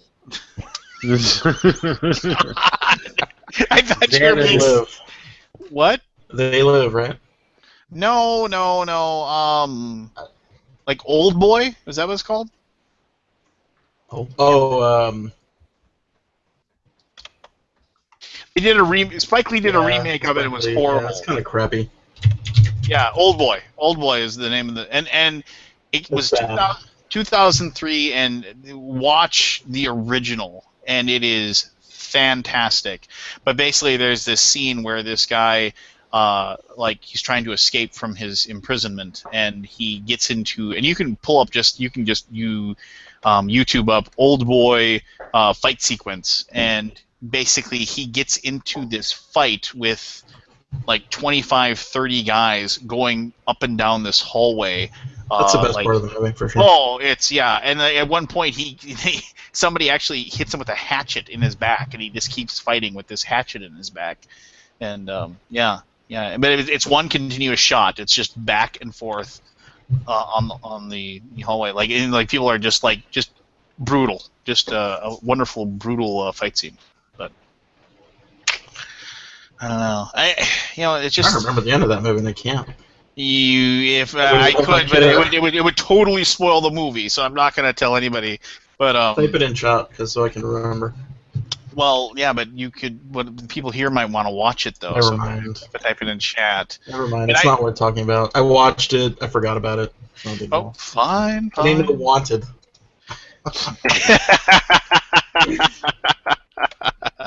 Fair enough. No, all right, you crazy birds. I gotta head off to work tomorrow, so I'm gonna bid you all a happy New Year and a wonderful evening, and I'll chat with you next time I see you. Jim, thank you so much for joining us. It's always a pleasure to speak to you. So I hope pleasure's always mine. You guys have a great night. It is always yours. Thanks, Jim. Good night, Jim. And I actually have to head out also. So. Ben. Well, okay. So just quickly, Ben Burns, tell us about where can people find out more about Ultimate Dinosaur Fighting and where they can obviously on Kickstarter they can go back it. But tell us a little bit. Where can they find out more? Kickstarter, you can find out more also on Board Game Geek. A little throw out to Scott there. So I have a page on that, and then you can also go to my website. It's www.darkcultgames.com. So. And if somebody had any questions about it, or had questions about the campaign or anything like that, what's the best way to get a hold of you? Probably the best thing is just send a comment through the Kickstarter page. I watch it all the time. So. All right. Well, yeah, definitely a very fun game. Please check out my review. My daughter and I, my friends and I enjoyed it a great deal. So if you like the idea of dinosaurs beating the hell out of each other, I'd strongly suggest checking it out.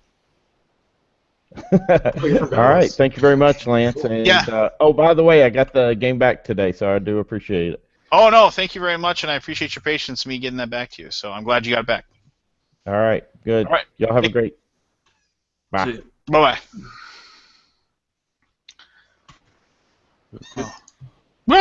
Right now my cat's showing up. So I had to leave early last week because of that MRI thing, but did you guys talk about the Asmodee I'm sorry, USA what, thing? use guys? What? Use guys. Did you talk about the Asmodee USA thing? With the No, because it's all up in the air. Nobody knows exactly what effect it's going to have, if anything. Yeah, I was curious what your takes on it was. I don't know. I don't think it's really going to matter much. I mean, it's just because it's one of those things where it's like, oh, it's another weird kind of price fixing thing that isn't really price fixing. Yeah. Well, I do know one of the things that they're trying to stop is there are a lot of friendly local game stores that order their games, and if you go into the store, they're not for sale. They actually sell them online only. Oh, okay.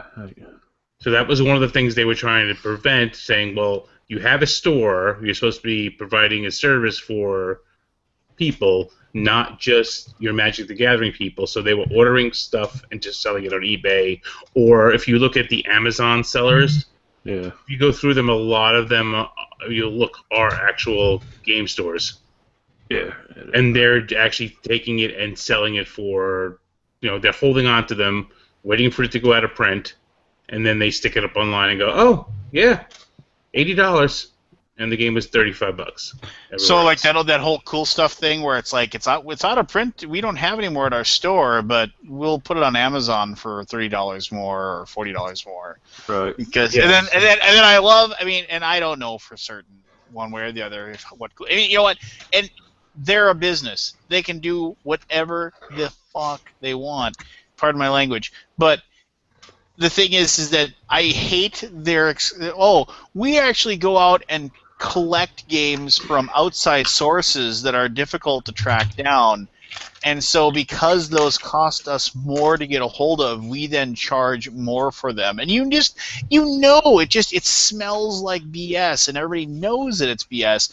And but they can't just come out and say, we'll charge whatever the heck we want. It's a free country. They have to like kind of sugarcoat it and try to pretend they're not doing what everybody knows what they're doing.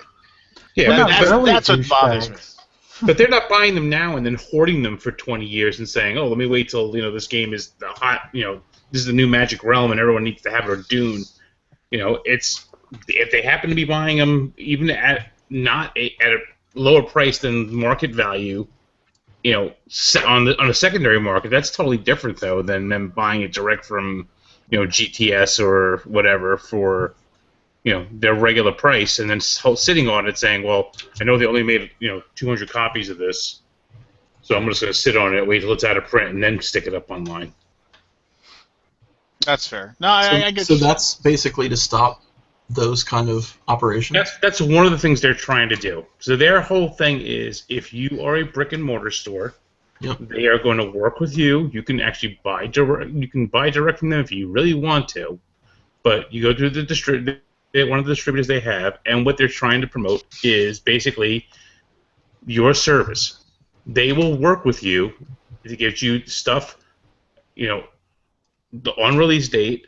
That's why they're going also with the 5 distributor model rather than letting anyone be a distributor, because the problem you see a lot is you'll have people who say, well, I pre-ordered it from my game store, and they're supposed to get it on release day, and they don't have it until a week later. That's because that distributor is not sending stuff out when they should. I mean, they also have to understand that if your store is ordering 2 copies, it's easier to ship out full cases than it is to ship out, to break out cases and repack them. Right.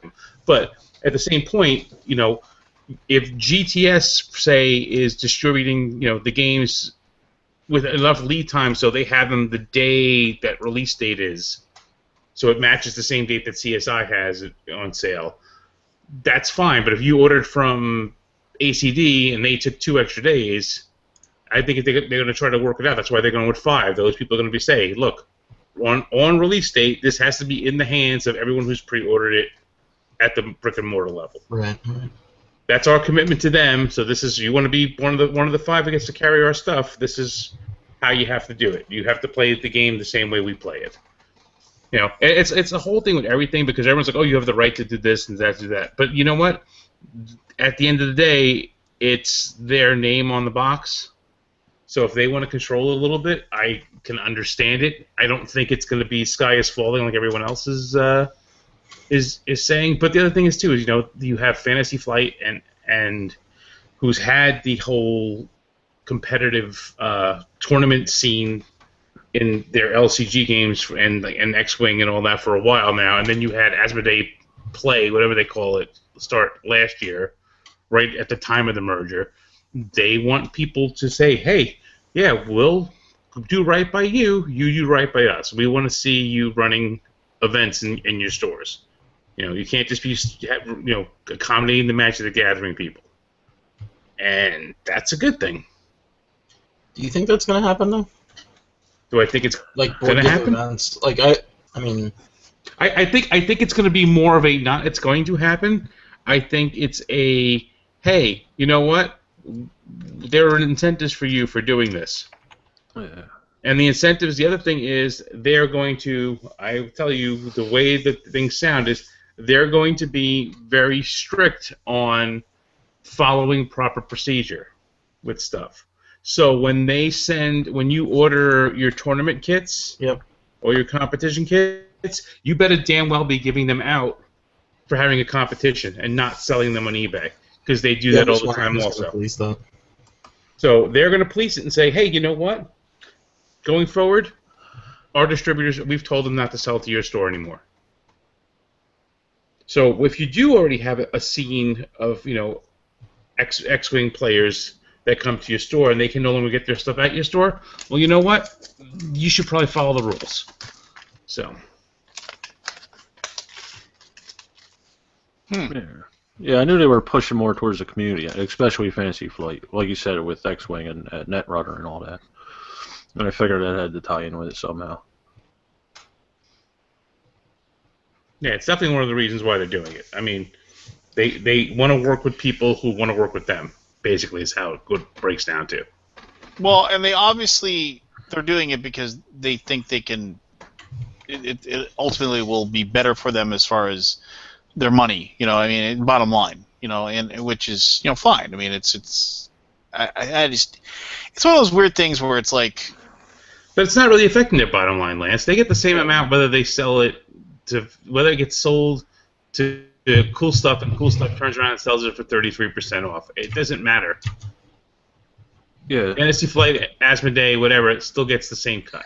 Well, I understand that, but I mean, if they do something, and I'm not saying what they're doing is going to upset people or anything like that. That isn't where I'm going with this. But I mean, if they do something that's radically, onerous to people, like that just like where it's like, well, why is this more expensive, or why it's like, why is it making it more difficult for me to get the games that I want, that kind of thing, then I do think that it could on the long run could hurt them in a way. I mean, I think it could affect them negatively. And that's that's just my thoughts. I mean, so it's like they're definitely. I mean, they're not dumb. I mean, they're doing this for a specific reason. That they're. Yeah. And the other thing though is they end up getting more money because they talk about how they're going to get more money from the online people, and they will, because the online stores like Cool Stuff and Miniature Market cannot buy it from distributors anymore. They have to buy direct from them. So basically, the general rule of thumb is if you have a game, say the game is $100 MSRP, the distributor gets it for you, buys it from you for 40%. All right. And then they sell it to the store for 50%. So they make that 10% margin on every game just by moving it around, and then whatever other fees they have for storage if they're warehousing for you and everything. So if they're selling direct to the online stores, they're selling it 50% direct to them, and they're cutting out the distributor altogether. So they do end up making more money off of the online guys. And the online guys, if they're still getting it at the same price, will still sell it for 33% off. Even if they sell it for 25% off, it's still less than the brick and mortar stores are selling for. I personally feel that the the people like the end line people, the people buying the games, they're not going to see any difference. I mean, or so little difference that it's not going to be even really noticeable. I mean, that's my personal belief. There'll be moments here and there where people will say, oh, I used to be able to get this game for this, or I used to be able to get that game for that, or I'm paying $5 more for it, or something like that. But what are you gonna do? I mean, you still have the Borg, in charge of everything, so you don't really have much of a choice. I mean, it's just like they're the game in town. Well, out of curiosity, where do you guys buy your games from usually? Is it online or brick and mortar? Mostly online. I mean, I'll occasionally buy something at my brick and mortar store. It just depends on if I really want the game right then I'll drive over and see if they have it. I don't have a brick and mortar store close by, so I'm online unless I'm in a town and I find something that I'm somewhat interested in a brick and mortar, and then I'll buy it just to support brick and mortar stores. But 99% of mine's online. So out of 100 games, only one is bought not online. Probably. I go to Madness one or two times a year to buy stuff, but it's like 45 minutes away from me, so okay. It's not like I can just pop over. Yeah, with me, I buy pretty much online. Online? Yeah. To me, it depends on basically how many I'm buying. If it's one or two, I'll go to the brick and mortar. If it's anything more than that, then I usually go online. But I have a store 10 minutes away from me. I will say I buy a higher percentage of games at conventions than I do at stores. Well, why do you think it is? I mean, it's like I'm just like you. I buy, like when I go to Gen Con, I'll end up dropping several $100s on games. When the I was reason is because you're getting it now and you don't have to wait for it. That's why. Yeah, I mean, when I was at not Con, I dropped a chunk of cash there too, obviously, and so it was just kind of like I always wonder. It's like why do I do that? You know, I was like, you know, it's just like, yeah, I mean, it's just, I think, yeah, it is. It's like the whole, like, oh, look, I got it in my hands. No. Well, if it's available in the stores, I don't buy it at a convention, right? I only buy the stuff that's the new stuff at the convention or something I've never seen in a store. If, like, Origins is a good example of not buying games sometimes because, oh, this came out last week. Well, I don't need to buy it here. I can buy it either locally or online and save a bunch of money. But, you know, maybe somebody, if they're a smaller publisher, then I'll buy it from them at the con just so they get all the money, help pay for their booth. But if it's, I don't know, Fantasy Flight, I don't really care about it. Like, at Gen Con, I don't even go in the Fantasy Flight booth anymore. No, it's just it's a nightmare. It's a nightmare.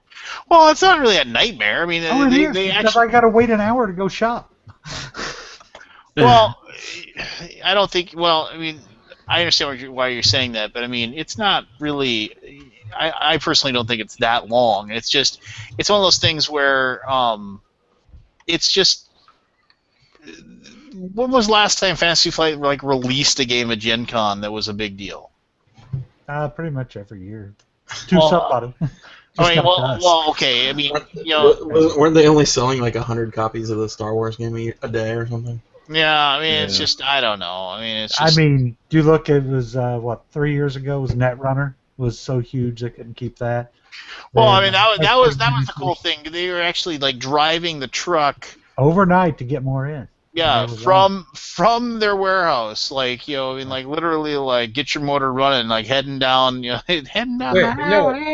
They actually intercepted a truck that was on its way to their warehouse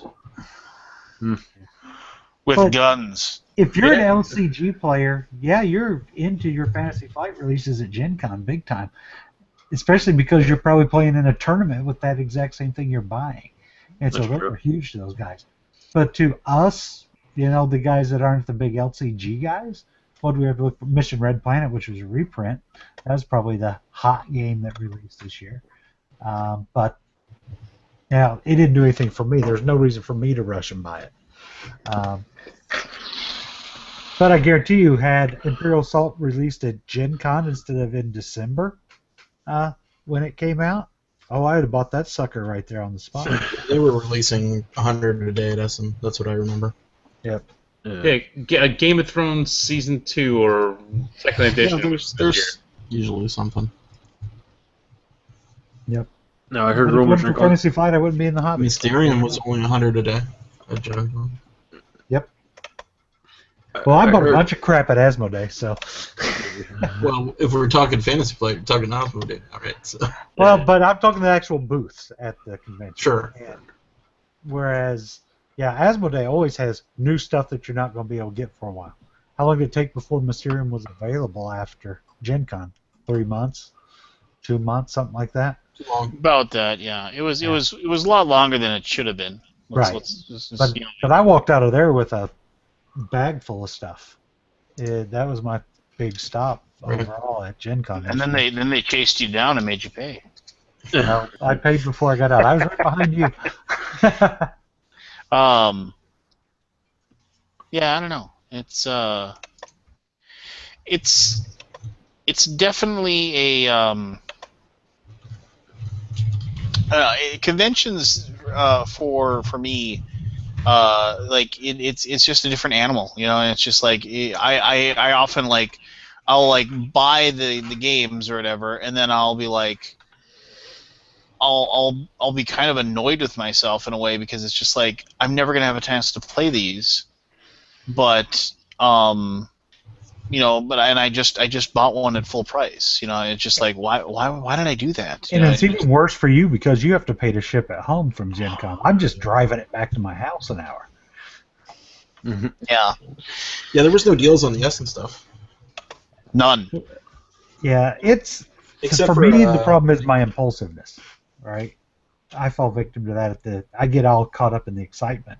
Yeah. Oh, look at this new shiny. And you pay premium for it. Yep.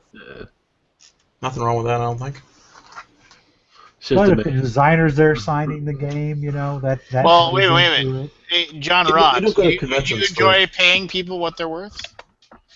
Oh, he's not here. Dang it. He certainly does. Oh, we're horrible human beings. The fruit basket is going to appear now out of I know we need the nowhere. fruit basket I like the fruit basket. challenge. Hey, Aldi. Yeah. I have to relay a bit of a complaint. Oh no. So Bye, in the new guys. Talk to you guys later. on the new Board Game Geek design, on the page view for a particular game, why is related podcasts all the way at the bottom? Why were podcasters relegated to the bottom? Oh my gosh. Are Because they? nobody cares about you. It's not for me. I'm just passing a message along. Well, I'm sure it's I don't not. know. It's a hot topic on Twitter right now. Put it there. There was no conscious decision to put it there, so I don't know. It's just. He's lying. He told me there was a conscious decision. Is it a podcast link? It's like, yeah, you know, it used to have like on, Let me load it right now. yeah, on the beta. If you look on, they have the legacy That's the problem page pulled with up. this beta, man. It's been everything is. Yeah, I see it. I particularly there's no reason really. don't really care, but just someone had asked, so I'm like, okay. I don't I don't link have my a good answer. Yeah, I don't link my podcast to the particular game, so to me it doesn't really matter. But I don't have a good answer. You sound like It that was person. to It's like, wait, simplify the for words, me, simplify- I don't care, but you know, there was somebody else asking about it. Just so you know. Hey, but log play is up top instead of at the end, which is fantastic. So. Oh my gosh! If you guys actually start using the website, or you've started, Keith's been on it for a while, so. Yeah. Yeah, we just launched out. We added like 2,000 more people to the beta today, so. Yeah, I saw the people done. scrambling to kiss up to the man to get put in your little special. Added. Yeah, I wanted to go full beta today, but apparently I was like outvoted.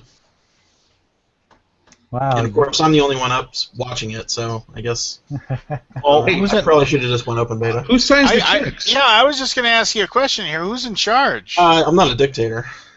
I didn't ask you that. I just said who's in charge. I'm in charge. Well, crack the fucking whip then, man. You just... Well, I guess it's better in the end if 2,000 people have problems with it, then we can fix that versus like 50,000, right? They say it isn't ready. You say make it ready and make it happen.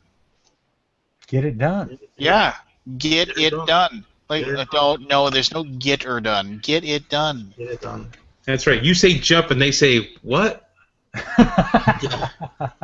And they say blow it out your ass. One of my friends said, I'm not sure about the new design. I said, go play in the mobile app and then compare it to the old one, and you'll come around. You use this new design for about a week, and you'll be. It's vastly superior. If you've been using it for 15 ways. years, I'm sure it's it's like you're using a website for exactly you know? 15 years. Although the new design wasn't, the current design was made in 05, so technically 10.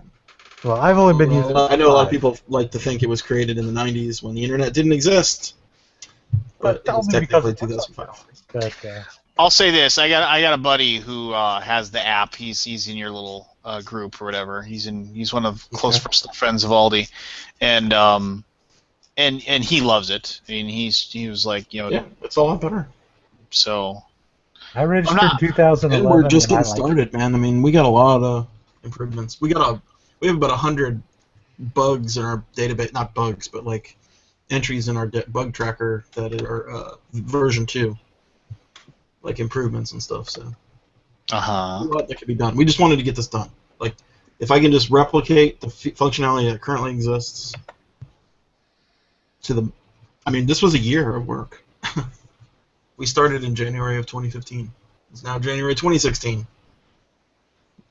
It's technically still not live, right? But almost. I'm a fan, and I'm just not even saying it just because I'm talking to you.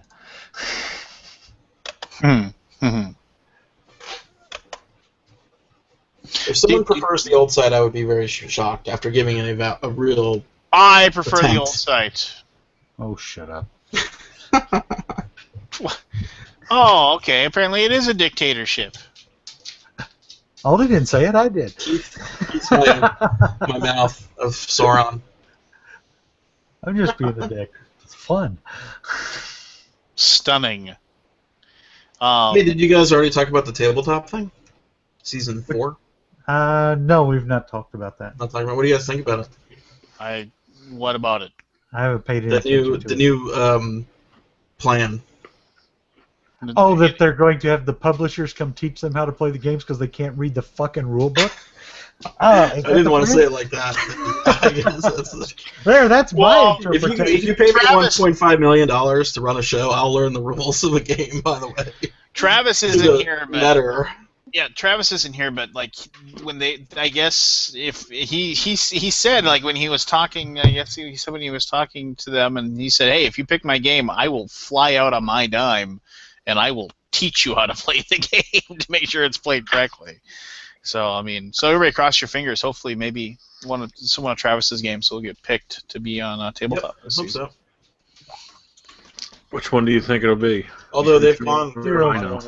I would say Heroes Wanted. Yeah. I'm gonna guess because Yeah, I mean is that a light game? Is that a family game?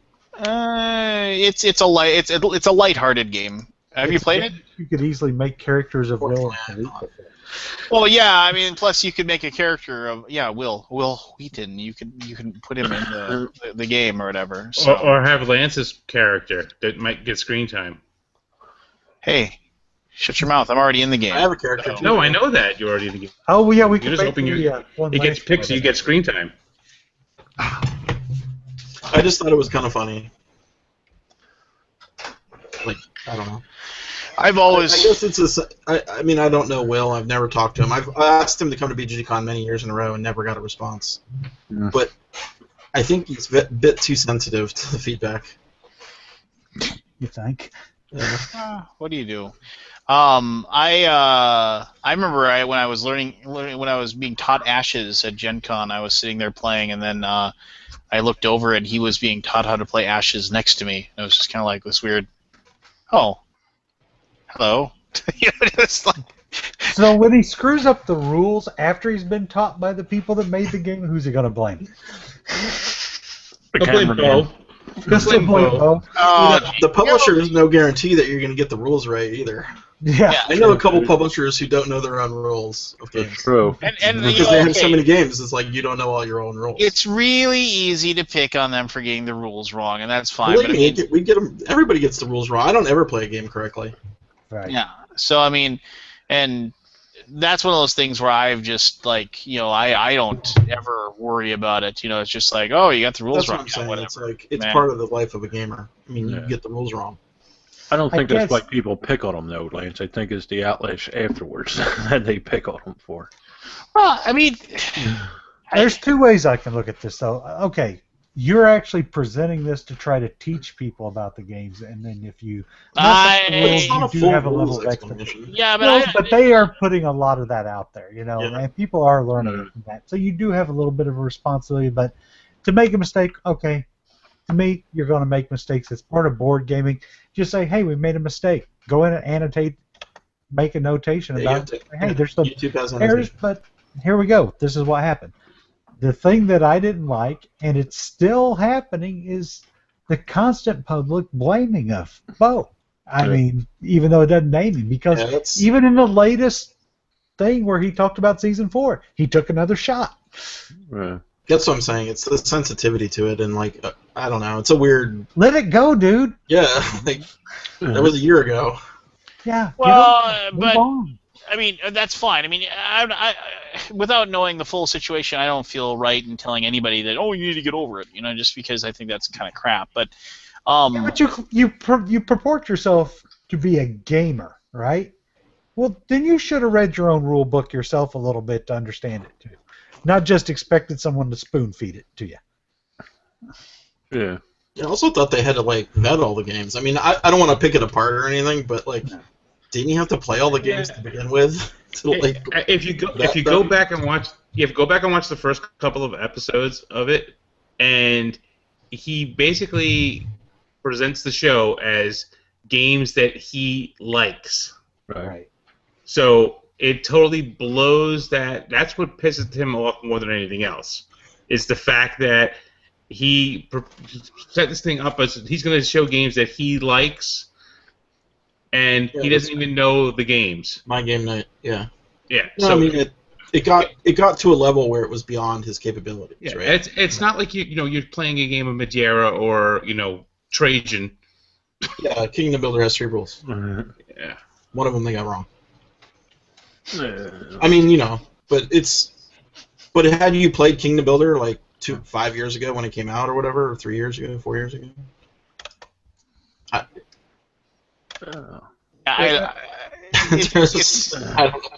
kind of have this dual feeling, like it was a big money show, and yeah, it got screwed up because of a person. Well, here's my thought: is that You could've I'm played the games always first. under the impression that like he's probably got bigger fish to fry, kind of thing. As far Absolutely, as he's got. I mean, you're the top dog on this thing, right? You're running the show. well, no, just the other things that he does. I mean, just like this isn't the only thing that he has going on. I mean, Yeah, No, he he's does sit on Twitter all day. well. I mean, I don't. None of us know exactly everything that goes into a day of being Will Wheaton. So I mean, That's true. So I Most mean, of us have actual jobs. it's such low-hanging fruit. I mean, it's just it seems lazy to pick on him for that. I mean, yes. And here's the thing: I like the guy at first. I supported the show. I met him, and he was nice enough in person at Gen Con. And then just the public crapping on an employee who you've terminated or whatever, and then you continue to do so, it's just classless. Now I see him as a classless individual that I don't want to have. It's the whole I'm preaching don't be a dick, but I'm going to be one anyway. Exactly, it's the hypocrisy. Rules don't apply to me. Yeah. Doesn't believe in being a dick, does his fucking job. I'm Wesley Crusher. Leave me alone. Is he being a dick to himself, though? I mean, he doesn't think he's a dick. Come on. I don't know. I mean, I don't think he realizes he's a dick. if we're to understand like the length and breadth of what was done behind his back by one of his employees, I mean, it was pretty egregious, what was said and done. From what I've heard, I mean, and I'm not going to repeat it just because I don't know for certain if it's true or not. But I mean, if half of what I heard was done in supposedly Will Wheaton's name is true, then it's pretty bad. If only half of it was. I mean, yeah, at some point, turn the other cheek and be the better person and just say, okay, it's like we're gonna move forward and I'm gonna just in a perfect world maybe he'd do that, but I don't know.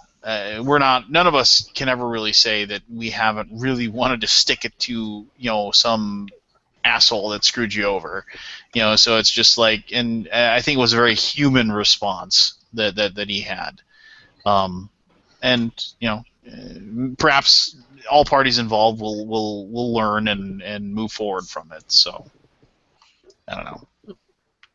Yeah, that situation has been bothering me a lot lately. Not just with him, but in the media itself. You had these squabbles with like Rado and Board Game Brawl and a few others where they throw it out in the public like that. I don't understand why people aren't doing this stuff behind the curtains. Well, but Richard's a dick. But here's the deal. That's for you, Richard. So it's public, right? It's a public situation or it's a public conversation, but you have to remember we're still a pretty small little group. I mean, we're a very very niche hobby, and we're very small. So yeah, some guy gets called out. Behind the scenes, but it's just like nobody cares. I think most of it's just people talking within the community. If Richard's talking to Nick and they're having a little bit of a disagreement or whatever, I mean, it's still just within that same small community. They're not blasting it out to 2 million followers plus. There's a difference. I mean, they're having a discussion. They may be having a disagreement, but it's a debate where we like to have our little nerdy debates.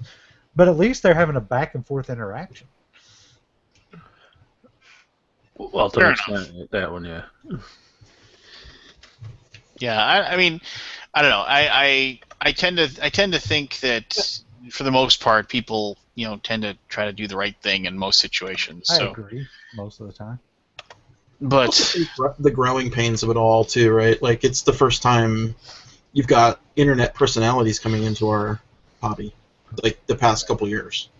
Like this year is the first time I've really noticed. I mean, I've kind of been noticing it, right? But everybody's got a brand, everybody's got a website, everybody's got a name.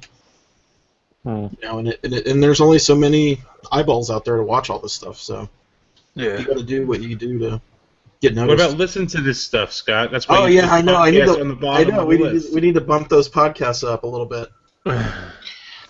well, here's my feeling I don't on know how to that do though. Is that and I've kind of gone off a little bit, and probably too much in my opinion about this. Is that Travis said something really brilliant, and I shouldn't speak for him because he's not here. But Travis said something. He's like, some of these people that come up to me and like ask me for free games and stuff like that. I ask them who they are, and like when he asks them like what they're doing, they're like a big deal because they're telling people they're a big deal, not because they've actually done anything. And I think, and like you said, I think that is a product of our weird society right now. And It's it's the just weird sharing society now. Yeah. Like, yeah. Well, I mean, everything's a share. Everything's like a tactic to get you to click on it, or well, yeah, and I don't. I That's mean, what they- I just I mean, there's been like some things where I've seen people do that, and maybe it's my fault too for not being part of that generation or being part of that thing. I've never wanted to I mean, I always feel weird like saying, hey, please click on this, or hey, please subscribe. It's like you look online and it's just like, it's just like, hey, the best way to show that you support me is by clicking that little button to subscribe to my channel. It's join just the like, conversation. yeah, and it's just kind of like, Undead Viking. yeah, and I've never done that. I mean, I put like kind of the blurb below my videos, just kind of like here if you want to bother reading this, you can. Yeah. But it's just like, but I like, my kids, they'll watch a video on YouTube about some toy or something like that, and every single one is like, make sure you click subscribe and tell us everything, this, that, and the other thing. And it's just like, it isn't because they want to see that thing. It's so they can actually like if they're going out and looking for advertising or looking for sponsors, they can say, hey, look at all these subscribers that I have. I mean, that's the reason why they're doing it. It has nothing to do with actually like, hey, join the conversation. I really want you to be part of this. But the sad thing is that's what some publishers are looking for. I just this past week, someone asked me how many downloads, how many Twitter followers, how many Facebook followers I had. And I turned around, and my response to them, because they weren't even a big publisher, my response was, I have more than the people you think are bigger than me. All right. And left it at that. And like, what does that mean? I'm like, I have more Twitter followers. Twitter followers mean absolutely nothing. Yeah, I can create 6,000 Google accounts You can bump and your have them all followers subscribe easily. to my Gmail. Yeah. It's gamed. It's easily gamed. Oh, and he's very easily gamed. But the thing is that I get that. I like I say, I don't reach out very often for review copies of stuff anymore. It's just I don't know. I just don't. But like I get that response every once in a while. Just like, oh well, how many followers do you have? And I'm just like, and I try to be I try to be polite.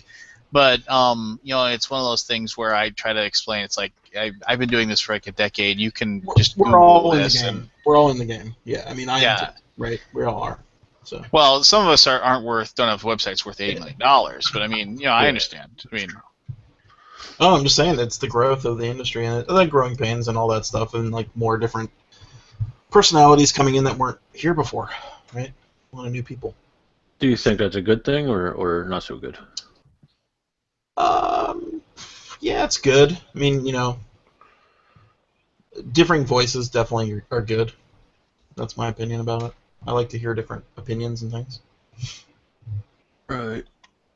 I mean, the squabbling stuff I don't like, but Yeah. sometimes it's kind of fun to watch. I like that there's different opinions on a thing, but it seems like everybody's reviewing the same thing, you know? Well, there's definitely a race to the cult of the new, or the race to be the first reviewer, the race to get the first whatever. Yeah, that pops up the popularity. That's a business thing. I mean, yeah. Video game stuff was like that. Was like that. I don't know if it still is. Most of the stuff I watch on video game stuff is all old stuff. So I'm like real behind.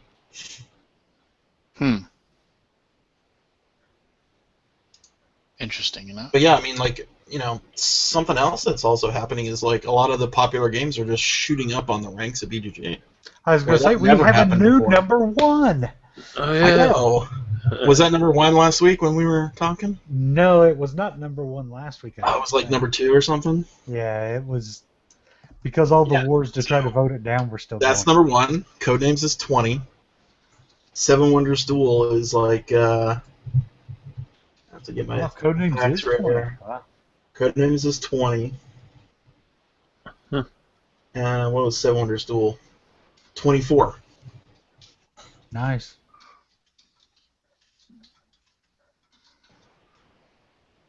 I don't know where I was going with that, but things are just accelerating. I think maybe the word was things are accelerating a little bit. Blood Rage is in the top 50. Yeah. I'm guessing Blood Rage is a little behind because it's kind of a pricey It's a deal. pricey game that's not in wide distribution. Yeah. Hmm. Yeah, it only has 2,000 ratings. But yeah, it's funny. I actually just went and looked at some of the ratings, some of the 1 ratings for Pandemic Legacy. It's a legacy game, and they shouldn't exist. That's why it got voted away. Any rating for any reason. My favorite one was the person says, "I own the game, but I haven't played it yet. I'll change the rating after I played it." Then why the hell did you rate it, jackass? I wonder what the percentage of people who are rating it without playing it are. I really wonder. Maybe like Probably most. 5%. You think? Oh, I'd say it's more I bet than it's 5%. higher. More than that? Well, I'd say. Especially the low ratings. I bet mean, the like low ratings. Yeah. I didn't rate it. I haven't played it. Yeah, I haven't finished it yet either. But we were doing Game of the Year type stuff last week, right? So I haven't finished it yet. I can't say it's Game of the Year because I haven't finished it. I won't play it. I don't have a desire to play it. But that doesn't mean I think it's a bad game. But it's something I know I won't play all of, and I don't want to play any more Pandemic. I know what happens. I've spoiled it for myself. Oh, no. I I'm actually still spoiler free. I watched the playthroughs to see what all happened, and I thought it was well implemented. And if I liked Pandemic enough, I think I would understand why people like it as much as they do. Did you play Risk Legacy? I did not, Yeah, neither did I. but There's I like have there's tried giddiness and Seafall, yeah, okay. and I loved it. So There's a joy of like opening a pack and seeing what happens. I think that's part of the and the why people it's that popular. hate on it, I think it's because they haven't done it. Yeah, exactly. The first time you pull open a pack that changes the rules of the game, to me that's like, your jaw just drops. But you know, one of the guys in my game group, the idea of tearing up cards really bothers him. He shudders at the thought, right? So you just put them in a plastic bag. you put it in an envelope and No, screw that. Tear it up and move on, man. Yeah. Why should they have to tear it up if they don't want to? Well, they don't have to tear it up, but they're never going to use it again. Yeah, but what if somebody just wants to hold on to it so they can reference it at a later time? Well, sure, they can do that. I get the feeling. I think the first time we played Legacy Risk, But like writing on the cards. I wanted to keep all the torn up cards for some reason. Like it was like affecting me. It was like I don't want to throw these away. They're not trash. I made Jen rip every card right on the board, everything, just because it bothered her so much. Well, I'm the guy who won't throw away my expansion boxes. I mean, so. Oh man, I tossed those easy. I got over that. I still feel a little twinge every time I do it, but I just don't have the space anymore. Forget it. But it looks they're way too pretty. You know, the artwork and stuff on them. Some of them are amazing, yeah. And then Like you're all just the small world stuff. Yeah, I mean, well, that game's shit. I know you mean, hate that game. So I mean, said that. I mean, you know, you might as well just shove that box up your ass. toss it all. That is so. Yeah, you know, and just. So I was that way. I've got a bunch of boxes of expansion boxes in my attic, but I haven't put anything in those for about 2 years because I'm like, nope, screw it, it's gone. I've actually thought about doing a little bit of Eric Martin's box cut downs. Ooh, I don't know if I could Have do you seen that. did you see that video he made? Yeah, it was pretty Where cool. he cut Machikoro? Or not, yeah, was it Machikoro? One of the two. Or Die Monsters. Die Monsters. Die Monsters it was. Yeah, he cut that up. Good. Cut it good. Yeah, I mean, I don't have a problem with tossing stuff. I mean, it's just like I have a stack of, like I said, like I my prototypes. It's like every month I feel bad about throwing that stuff away, but I have to because it's just ridiculous. Yeah. And if they don't ask me for it, I can't hold on to that shit. You know, I've got like my fishbowl full of cubes, and I've got, you know, just piles and piles of like gems and all kinds of stuff from games that I'm just and why am I not getting rid of that? I ask myself, when am I gonna ever use this? Oh, that ain't right, Aldi. Sorry, Keith. It was sitting right next to my desk, so I figured I had to pull it out. Yeah. Because I just found something I've been looking for. It was covered. What was it? Oh, your card game. Yeah. This is actually a literally- fantastic game. Hey, I hadn't Anybody looked has a into it until 2 why? days ago. Okay, tell us why it's so awesome, Clark Kent. It's very co-op. Like all the characters really have to work together. Like you have to take. Okay, so it's Sentinels of the Multiverse. Okay, gotcha. No, but it's it's the old Warhammer. Kill the goblins, kill the trolls, kill the spiders. Yeah, all that but stuff. hey, is it Warhammer Quest with my miniatures and No. my? It's not Warhammer Quest. So you know what? It's not. If you're looking for right Warhammer in the Quest, air. it's not that. Because more of a streamlined Lord of the Rings CGG. Because you know what? When they were like, hey, we're gonna bring back Warhammer Quest. I know. Believe Yay! me, I And then when the I saw card the game. adventure card game, it's like, oh my god, I had so much fun with Warhammer Quest. I did too. I had like So fun. One of these days, Skip Elmer. I'm gonna have. Why can't they? I guess they're. Give them time. They will. They're just coming out with a new Blood Bowl. You know what? I mean, I remember I was 6 to midnight, and then it was just like more midnight back down to 6 as soon as I saw the adventure card game. Wait a minute, did you say Blood Bowl? Yeah, they're coming out with a Blood Bowl this year. Who? When? Who? Who is? Games Workshop. Game Workshop. Games Workshop actually makes board games. They're reprinting it. Yeah. Did anybody? Eventually, War Quest will come back. No, it won't. Give them They don't time. like me. Did anybody play the what's it called? God, I can't remember the name now. Hold on. Came out last year.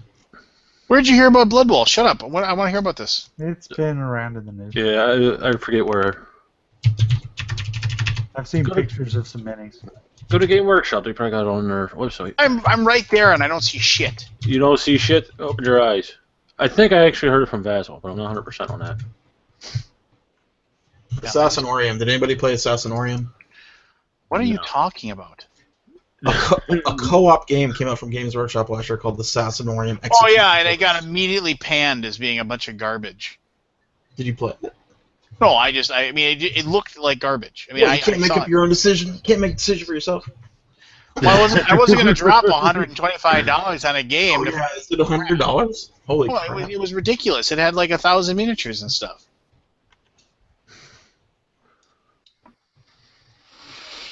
Where's it? There it is. Blood Bowl. Where? I don't see anything about this coming back. Where? I don't believe you, Barry. I got it from a good source. Oh, what? Lefty? Blood Bowl 2? No, Blood Bowl 2 is the video game. Oh, yeah. Man, I want to like Blood Bowl, but I can't get into it. I can't get into a lifestyle game where you There's play. a link in the chat, in the Google chat. Blood Bowl is coming, or is it just breathing hard? And hell's coming with it. I think I have to stick to the computer version of Blood Bowl. Dude, a minis game is just so hard to like jump into these days. Dude, Blood Bowl is one of the best games. No question. I'm not arguing with you at all. It is one of the best games ever. It's believe when I played it, after 5 minutes, I was like, gotta buy armies or whatever teams. I gotta get all the teams. Yeah, I like the Fantasy Flight card game. I had an absolute killer Nord team, the barbarian berserkers. You don't say. Yeah, it was. I still have those minis somewhere. They have horn helmets. They definitely did. They definitely did have purple and gold as what their. What's the name of that expansion? That Death Zone. Yeah, Death Zone. With all the craziness of it, like. Well, Death Zone had a dungeon. Remember, like it had Dungeon Bowl, and it was like, and then the ball was like spiked and it would bounce off the walls and stuff. Yeah, and there were traps. That was or like whatever. an offshoot, right? That was kind of a. Was that a standalone? I can't remember. It was a standalone. Some but of the it was best gaming moments of my life are Games Workshop. Well, Battle for Armageddon. All the Chaos board games. What were they? Eldritch. What was it? Eldar. Doom of the Eldar. Did you ever play that one? I'm sorry, I'm busy reading this. And, I'll talk to myself. Did you guys play Games Workshop stuff? No, it's too expensive for me. I did. I played a lot of it. I'm too new. What was the one with the Fantasy Flight reprinted in a giant box? Harris Horsey. Horse Heresy. Yeah. The flavor in that game was ridiculous. The amount of chrome, it was. Yeah. They definitely went above and beyond. I never got that. It just says it's like evidence suggests this will be a one-off box set, not a return to the full Blood Bowl roster. A one-off box set with no teams? Well, no, it's like they'll have like the humans and the orcs, like they always do. I know, but they don't. 4 different types of elves and the chaos and undead and the... Well, I mean, that was it. I mean, that was like they had all those different teams. That was what made it awesome. Is when we had our league, it was like, you had like Chaos Dwarves. Oh man, that Chaos Dwarf team that my buddy Joel had. Man, that team was. Did they have the centaurs or something? Yeah, or Gold Centaur. Yeah, ridiculously overpowered. Oh, it was stupid. You had to hope you. That was when, like, with my Nord team, we would, I would swap out, I'd swap in like an Ogre Blitzer, and like I would just use that to like try to just disable. Yeah, just. Do you remember the rule? Did you play with the 2-minute timer rule and everything? Yeah, we did. Did you play with the if you didn't advance the timer, it was penalties? Like where if you didn't push the round marker up, you would lose your turn. I don't think we were ever that hardcore about it, but pretty hardcore rule. But yeah, we had a lot of fun illegal with it. Illegal procedure rules. Yeah, it was just it was pretty nuts. I mean, and then the Chaos Warrior team was pretty good. The buddy of mine had. I had an elf team that was decent. But I like my berserkers. They were just. Chris Schrader says they're bringing back Battlefleet Gothic. Well, that would be crazy if they did that. And Gorka Morka. Well, he's saying he would like to see Gorka Morka or Mordheim. I thought Mordheim was still around. It's before my time. Yeah, no, it's just the Games Workshop stuff pre-Eurogames for me was just. That's all I spent all my time on it. Yeah.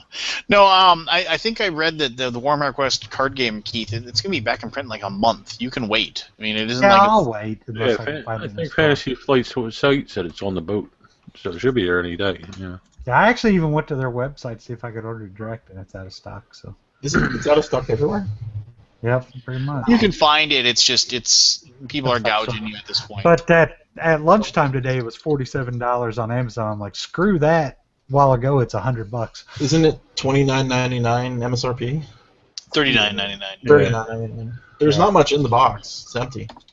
No, it's not got a lot. It's ripe for some expansions. Yeah. What I should do instead of worried about that is I should go back and play all my Lord of the Rings LCG shit out.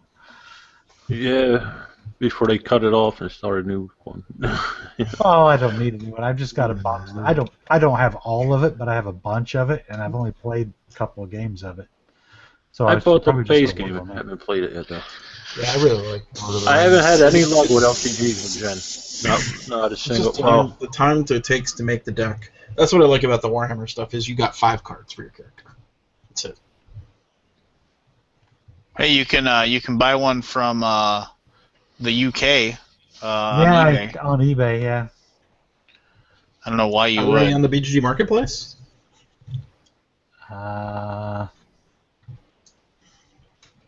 Ali said he'll give you his copy to you. Yeah. I would certainly loan it to you, Keith, if we were neighbors. Better yet, we'd play through the scenarios.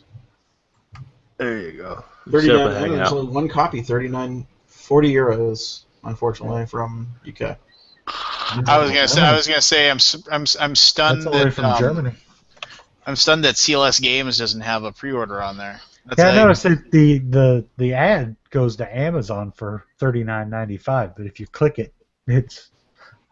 Oh wait, there's a copy back in for $46 now, with Prime. Yeah, Prime. that showed That's back only up. $7 over MSRP. Yeah, Yeah. It's one of the. So this is what they're trying to stop, right? yeah. That's how they get you. That's how they They get. bought it at 50%. Hey, I want to ask everybody this question. I want to get a response. And Anthony, you're up first. Okay. Okay. You ready? Mm-hmm. When you sit down and play a game, what is like a pet peeve that, like, if somebody exhibits it at the table, you want to like stab their eyes out with a knife? That's what someone does, not just a general pet peeve about gaming. Well, I mean, just like the gaming atmosphere, like a pet peeve. Like, I mean, I'm just like, because we were talking about analysis paralysis earlier. You know, it's just like if, like, you know, when you're sitting at the table and you got your buddies there, or even it doesn't always have to be your buddies. It could be like a group of people that you are casually acquainted with, or even just complete strangers that you're at a convention and you're sitting down to play a game. What's something that like puts you right over the edge? Like sucks the fun. I mean, maybe you're not gonna like leap over there and strangle the guy or girl, but it's something that just sucks the fun out of the game for you.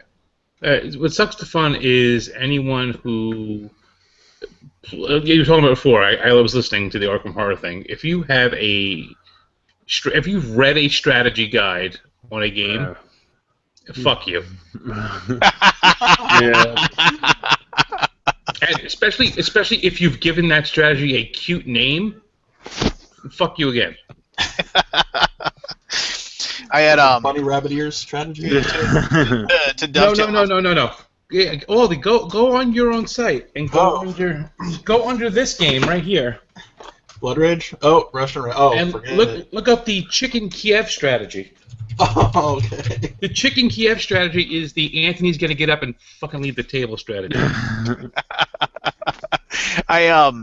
What was it? A buddy of mine, his son, when his son was like 13 or 12, he introduced Dominion to his son, and his son was a big Magic player, and he really enjoyed it. And they'd play the game as a family, and they sat down to play it, and his son, he like, you know, oh hey, let's play, and like he set up the game, so he picked specific cards or whatever, and then he proceeded just to wipe the floor with everybody else in the family. And my buddy asked him, well, what's that? And he's like, oh, I read about it, and that's like a surefire way to win if you do this, that, and the other thing. And my buddy told his son, he's like, yeah, I'm never playing this game with you ever again. Just like flat out just said, yeah, you. So that's like sucking the fun out of the game, if you will. Right. For me, it would be cell phones. Just people like that, like on their cell phone talking, checking their shit. You know what? Yeah, that type of thing. You know, they're checking Twitter or whatever in the middle of their turn, and you're waiting for them to take their turn and stuff like that. Cell phones would be number one, and then cards would be number two. What about you, Mr. Malfunction? Peeves? Yeah, I mean, people that are paying attention to texting instead of the game, that'll irritate the crap out of me. I didn't know that rule. Well, get off your damn phone, and you would have got it. That can happen. I've had that happen a few times. That can be irritating. People that, I could get going if I really go on it. People that sit there and freaking scratch on their crotch and then handle your damn cards. The guy with the freaking nasty sweaty crack with swamp ass going, who's sitting here handling your cards and bending your cards and crap like that. Yeah, that can irritate the crap out of me too. Those are probably the two big pet peeves. Swamp ass on my cards and people texting while I'm trying to explain rules. What about you, Mr. $80 Million Man? Is that me? Yeah, you. Steal his shit. Sorry, something else popped up in my window and it blared in a video. So when I'm explaining rules and someone has to tell a story while you're in the middle of a rule, and so you just okay, tell the story, and then I have to remember where I was, and it's just the interruption of rules, I guess, is the tough part, which could be cell phone too. Yeah, that drives me Typically, crazy. it's someone who's interrupting you with a story. Right. While we're discussing the rules or whatever. That's one. Okay, go ahead. Continue. The other, the guy who takes the turn that takes 4 times as long as everybody else. You sit there for 2 or 3 minutes. Everybody's turn goes around. And hey, it's your turn again. 2 or 3 minutes. Hey, it's your turn again. It's it's your game. It's that guy's game. And they don't change their play at all to notice that. That was what I was complaining about earlier. I don't have any problem pointing it out. 2-minute timers. I tried a 30-second rule, which it didn't work. 30 second, or I punched you in the back of the head, but she wouldn't go for it. Yeah, a good old donkey punch. Anyway, no, for me, when I'm trying to teach a game, especially if I'm trying to teach a game, we're sitting down, we're gonna play it for the first time ever. Maybe I've read the rules once, but now I've got the rules open, and now I'm gonna teach. And I'm gonna kind of point to different things, and usually there's a process. I'll have one person. Okay, your job is to punch all this stuff. Your job is going to do this. Your job is to separate the cubes, that kind of thing. And then now just pay attention to what I have to say. And my buddy Craig is the guy that he always wants to separate out the cubes and all the wooden pieces. And I have to prevent him from doing that, because if he does that, he just sits there and makes little towers and castles with the cubes, and he pays no attention to me telling him how to play the game. And then we start playing the game. He's like, okay, what do I do now? And the other thing that drives me crazy is that, and it's Craig again who usually does this. I think he does this on purpose now. But you're getting through explaining the game, and it's just and you'll have I'm making this up as far as the rules go, but it's you'll need to place your workers in the invoice section of the play, and make sure that you mark down the correct category number of the item that they are possessing. This is important when we move to shipping. And he's like, how does shipping work? I'm like, I have no idea. I haven't even gotten to that. It's in section 6 for undo. Shut your mouth and listen. Yeah, so I mean that's one of those things that drives me crazy, right up the wall. Is just listen. If I'm taking the time to teach you how to play the game, listen. And the other thing, if I'm teaching a game and there's somebody else that knows how to play, and they start telling, and they interrupt you and start telling and teaching it, it's just and then that's when I'll sit down and I'll hand them the rule book. And then they'll look at me like I'm an asshole, and I'm just like, well, you are, but yeah. I'm like, well, you're teaching it, so go ahead. I'm just I'm gonna shut up now. So, Yeah, I don't know. It just drives me nuts. Paul Tompkins says he doesn't like poopy party players that complain while they play that they don't like the game. Oh, that's That's also rough. that's Yeah. horrible too. Where somebody's like, "Oh, this is the worst game I've ever played." Oh, this is Oh. great Usually game. I don't so bitch about it fun. until I'm done with it. Then I'll lay into it if I don't like it.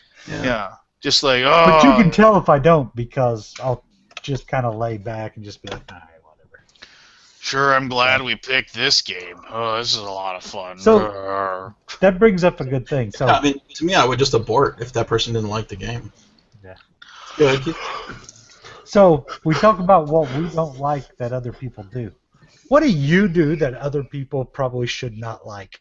Oh, my turns take forever because I bet it isn't AP. It's just like literally I work out everything in my head as far as the permutations is what I can do, and I'll actually even in some cases I'll use scratch paper and I'll say this will get me 17 points, that'll get me 14 points, that'll get me 16 points, and I'll work it out in my head, and my turns take forever.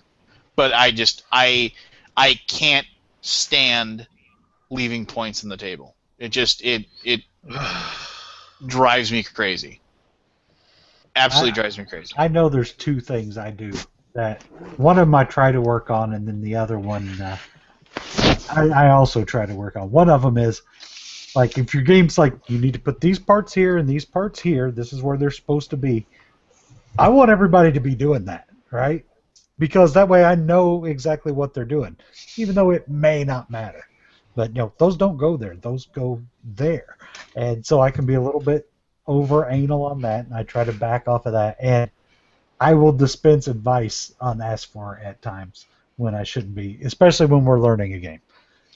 Yeah. Well, one of the things that drives me crazy is like, and I know people, this is something I've done, and I've kind of kept myself from doing it, but I have a fairly good memory, but I don't have as good of a memory as a couple of friends of mine, and they like have nearly eidetic memory as far as remembering which cards have been played, like as far as counting the cards and figuring out what's left, or keeping track of secret victory points. Like, oh, I know you got 6 victory points for that, but you put those victory points upside down so I can't see them. But they know how many points I have. And so they'll know exactly where they're at as far as in comparison to me as far as my score goes. I don't have that capability. So I've taken my phone out and used it to total their points and just keep running total. And it's just like, and they think that's bullshit. And I was like, I can't remember it like you can. And you have an edge on me at this point. I'm going to use like this as my alternate, process, just so I know where I'm at as far as like my points and where I'm at in the game. And I know people have an issue with that too, but I don't think it's fair. If you have the ability to remember everybody at the table and where they're at as far as the points go, and I don't have that capability, I should be able to use a pencil and a paper or something to do it as well. And I would never try to remember. I'd be like, I just need to get as many points as I can. That's all I care. Yeah, I'm the same way. Yeah. I put like meeples and all that upside down. That drives Judd's nuts, and I'll do it intentionally. Yeah. He's the anti. Love, exciting and new. I Where are you going metagame there? That's going to get sometimes, you more points. Oh, I've metagamed before. which probably comes out as me being whiny. I Why don't are you like. attacking me? I'm not winning. That's whiny. My whininess. I always like, yeah, that's the thing too. It's like, why would you beat up on me? Because it's just like it's You have nothing to gain here. So is that just part of us as being gamers that you always want to deflect yourself from being the target, and so you try it through deception to say, why are you picking on me? He's obviously doing much better. You should be going after him. Is that metagame, being an asshole, or is that part of the game?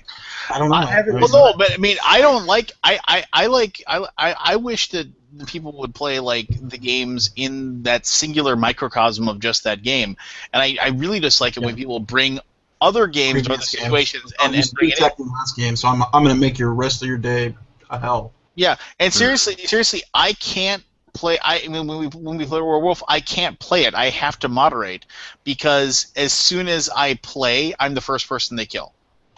They're just like, let's just kill Lance because he's better at lying and negotiating than any of us.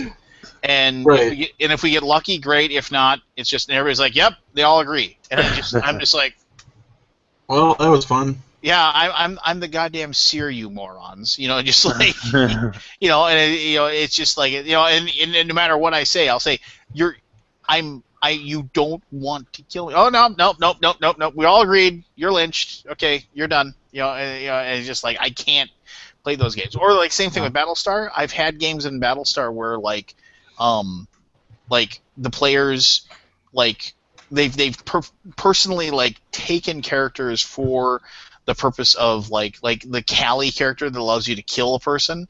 Like somebody took that character and then like killed me on the first turn of the game. Just to like it's like let's just make sure he's not a Cylon because he's too good of a player to like 3 hours. Yeah. Wow. It's just I'm like, glad I stopped playing that game actually. Yeah. Oh my gosh. Yeah, so it's just like no, I mean I too still long. enjoy the game, but I mean I don't mind it. I don't like that either. Oh, the game's too long. Shut up. Who cares? It's like 3 hours. Yeah. It's like I enjoy a long game. I enjoy No the story doubt, that I it love tells. long games too. But, yeah, I do too. Just But to be everybody else killed in doesn't. the first turn and you're like, okay, I'm well, good. no, but you get another character. But basically, when you murder somebody, there you guarantee their role. you guarantee that they're a human. You know, because if they're a Cylon, they just go to the ship. Yeah. And if they're human, you lose a morale, and then they get another character, and that character is guaranteed to be a human.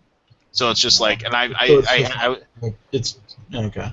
yeah, I was just kind of like, you bastard, why would you do that? You know, it's just like it was one of those things where it's like, well, you're just I better. don't trust you. Well, no, I am a Cylon in Battlestar an inordinate amount of time. It should only happen like one out of every, you know, like in a 5-player game, it should only happen like 40% of the time. It's like 80% chance I'm a Cylon. It seems like it's like it's a rarity. I'm always a Cylon. Yeah, it's just. Never been one. And then people are just like, I can't trust you. You know, it's just like I've had games where like I was the Cylon, but like I made sure that I played human. Like just never always helped. Didn't do anything. I just wanted like as a social experiment to see what would happen. Like there were tests like where I didn't put a card in, and 3 cards came over that were bad, and they were just like, oh, there's a Cylon. It must have been Lance. I didn't put a card in. I don't even have red cards. I don't have access. You figured out a way to do it. You're just like. I've had that happen too. I actually sat there and said, okay, he put a card in, he put 2 cards in, he put 2 cards in, and you put 1 card in. Count the number of cards. Yeah. I hate know-it-all gamers too. Yeah. That's rough. Yeah. I don't do anything wrong that people wouldn't like. No. I'm like a friggin' angel. There it is. I will say one thing though. You will know if I sit down with people that I don't know if I actually like you from playing the game. You won't know because you're not a. No, you will know. Well, okay. like you guys would know if you walk by the table. You'd realize that I like these. Anthony likes these people. Well, you're loud. Because I'm actually talking. I'm actually talking and laughing with them. Otherwise, you're just like. Otherwise, I just sit there and play the game. I'll make small talk, but I won't joke around with people. Like if I can tell that they're just all they care about is winning the game, I will sit there and be so stoic. It's funny. Which is not how you were when we played Dead of Winter. Oh, the no. game was okay, but we had so much fun just sitting at the table. And that's how it is. I can come in dead last. I mean, I can literally lose a game by 150, 200 points. And if I have fun playing it, I don't care. Well, it's a mark of a good game. I mean, it's just because it creates a good group too. Yeah, a good group in it, but the game is the facilitation of that group having fun. Now, do any of you have, no names because people could listen to this, but do any of you have either in your game group or in your extended game group like a person that just rubs you the wrong way? Like when you sit down and play, you're just like, oh god. No. But I do have 2 people that I can only play with a certain number of times during a day or a weekend. Because we actually end up we start the weekend or the day off, and we're really cool with each other. And it's just mutual. It's not just me to him. It's him to me. And at some point, we just start getting on each other's nerves a little bit more and more. And so much so that like people have said, you 2 cannot sit anywhere near each other for like a few hours and cool down. But I'll play games with him anytime. But it's just funny. Sometimes we get on these things where we play like 3 or 4 games in a row, and by the 4th game, literally, people think we're ready to kill each other, just because we've gotten on each other like to that point in the game. That I mean, literally, we were at a convention. We were playing Avalon when it first came out, and I have everyone convinced that he is this traitor. So much so that we're standing up, yelling at each other over this one poor guy who's sitting. It was Jim Reed from Not Just Another Game podcast. Is sitting between us, and we are screaming at each other. My friend is like, "Will you apologize to me if I show you that?" And I had everyone come in, and they finally decided they picked him. We ended up winning the game, and like after that, it was like, "Oh my God, I can't believe you guys were yelling at each other." The funniest part was right after we went to play Mission Red Planet, and I said, "We want to play now," and Jim's like, "Anything where no one gets mad at anybody." We'll play Mission Red Planet, and but as soon as the game started, I knew he had said that, and I just started yelling at people. Just to yell at them, and he's like, "What is wrong?" Like, I had the only ship that could get blown up. You play the card that lets you blow up a ship.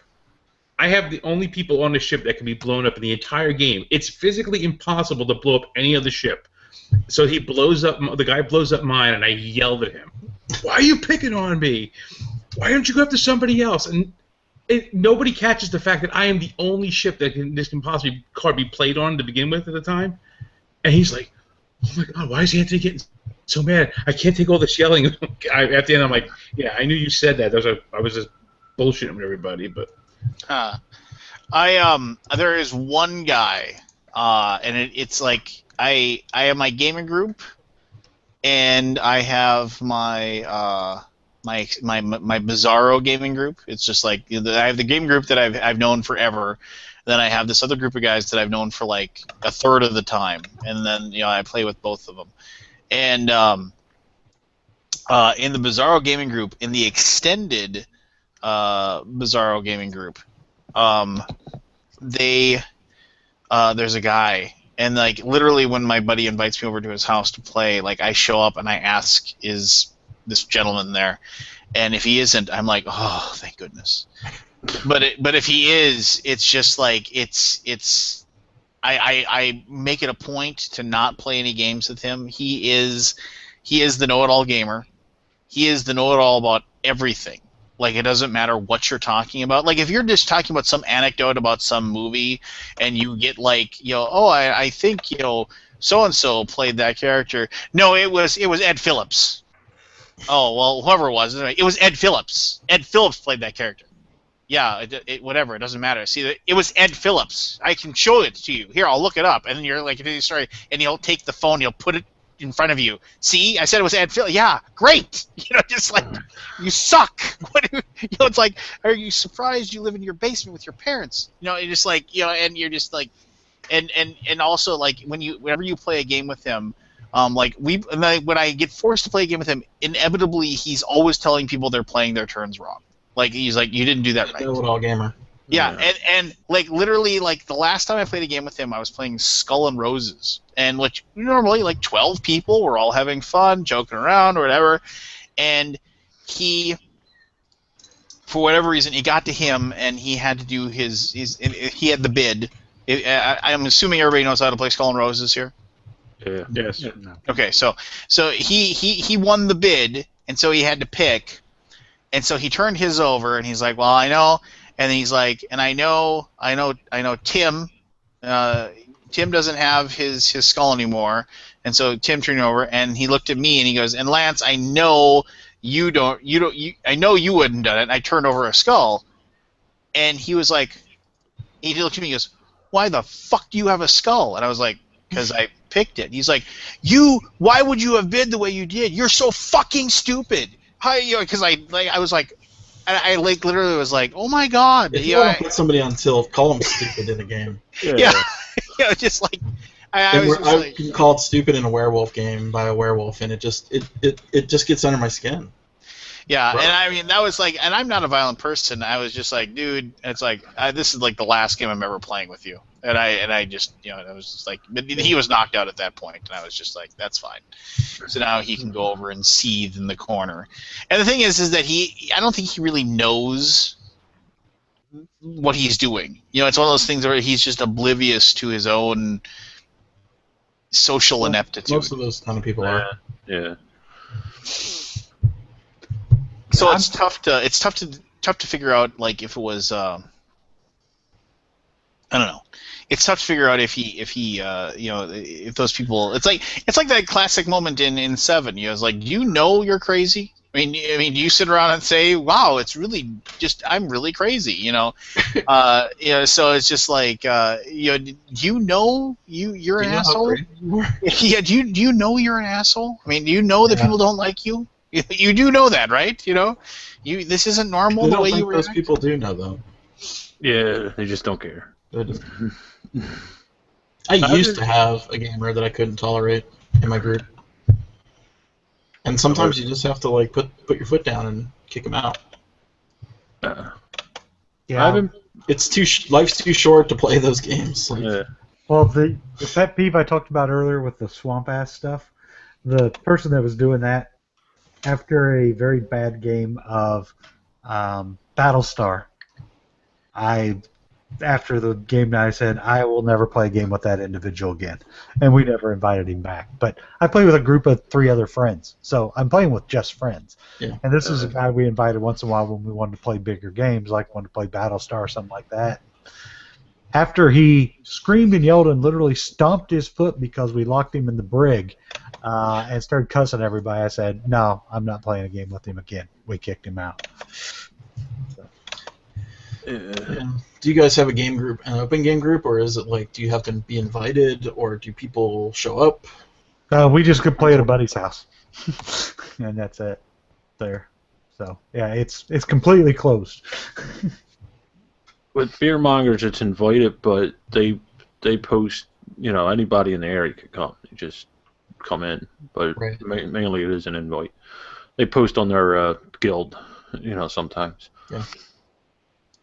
I wish there was kind of a local open game night that I could just go to every so often when the mood strikes me. Instead, we have to figure out when the stars and moons can align for us to all get together to play.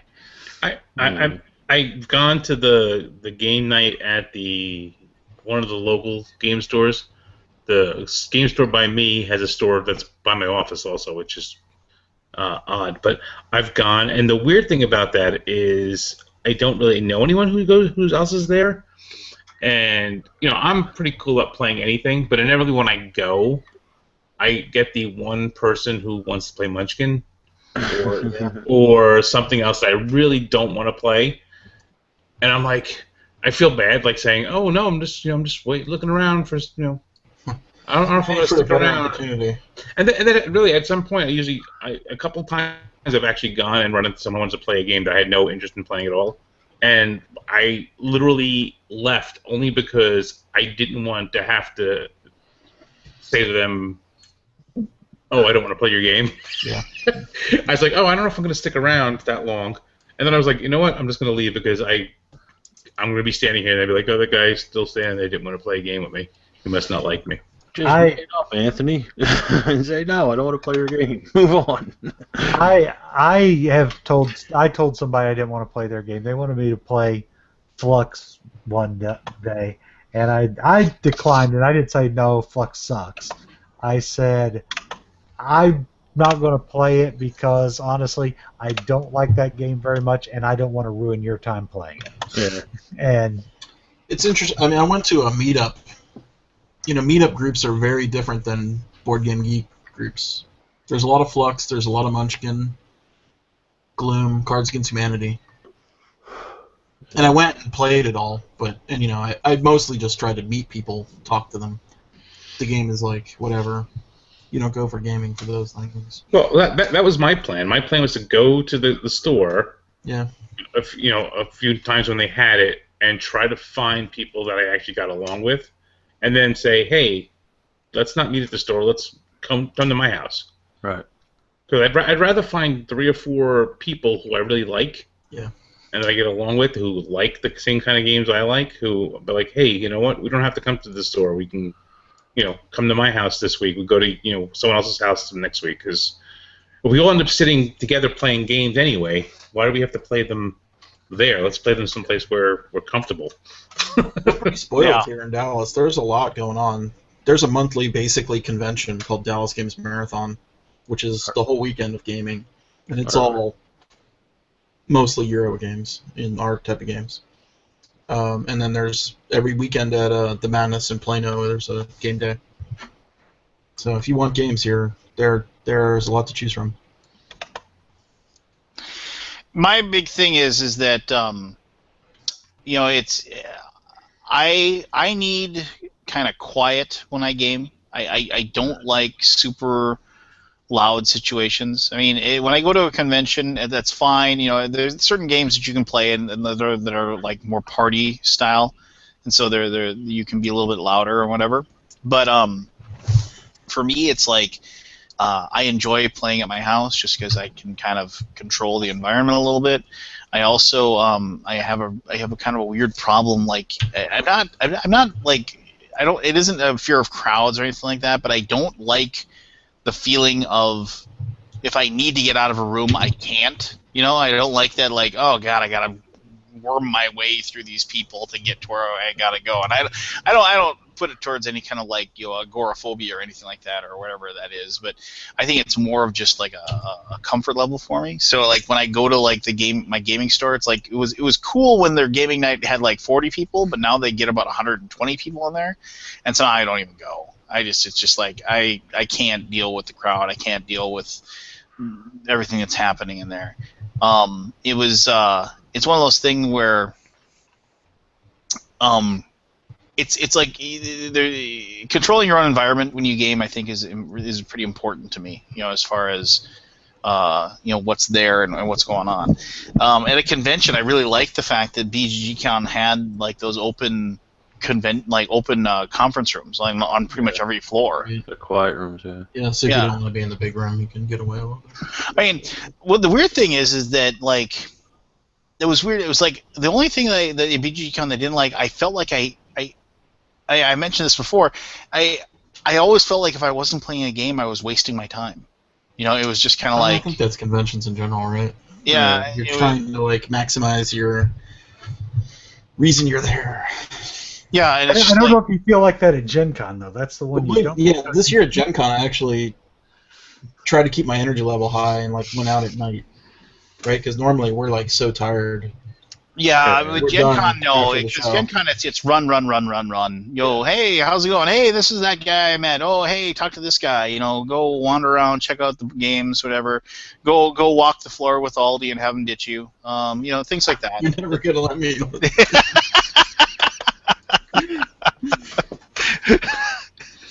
But no, I mean, yeah, it was. Oh, I went to the nerd night this year. Last year. Yeah, that's right. I bought you a drink. I bought you a gin and tonic. I didn't pay for any drinks that night. It was great. And he made his first venture into the event hall. Yeah, I know. I'd never gone to the event hall. I saw the Wizards or the Paizo Pathfinder room, which was basically the size of BGGCon. Yeah. But smelled much worse. But it's good. Branch out a little bit. Yeah, that's it's pretty it was Nerd Nighters was weird. It was kind of neat, and it was also, but it was just like, can you turn the lights on in the date night? It was like date night in there. Yeah, it was like, and like, how are you playing? I saw people with their phone lights trying to play. Well, yeah, I was like, just turn on. I mean, I didn't understand that. I mean, I'm not trying to bag on it because I know the people that run it like put a lot of effort and everything, but it was just like, seriously, I mean, I was like, can't you turn on the lights a little bit more? Every time I've been into that venue, it's dark. Yeah, it's kind of horrible. I mean, it's for lack of a better term, I mean, it's just like, oh, I'm trying to play a game, but you can't see anything in there. No, it's date night. It's dark. And that and if you're gonna like go to the bar, it's like, okay, go through this hallway, go down this stairs, go down this other hallway, go up this flight of stairs, go down this hallway, go down another flight of stairs, take a left, and now you're at the bar. But there was nobody there, which was great. Yeah, that's true. It was a private bar, for the most part. Isn't there? There is a bar attached to the Nerd Night thing, but I don't think it was open. No, it wasn't. There's Like nothing there. there's that main room, and then to the side there's a bar. I remember for the Ennies they had it open. Yeah. RPG Geek won the Ennies, by the way. Remember that year? Which one? What? RPG Geek. We won the Ennie for Oh, yeah, best that's right. website, and I didn't know that we won. I thought we came in second, so I ran up there and got the prize, and I accepted it, such as with humility and thinking I came in second. But I had won. We had won, and I didn't realize it, so I feel stupid. Who were you up against? I don't remember. Because I don't know any other websites. The other one. RPG websites. Oh, RPG, gotcha. Yeah, it was RPG. Okay. The other one. Yeah, Gen Con is an interesting show. There's a lot to take away your gaming time.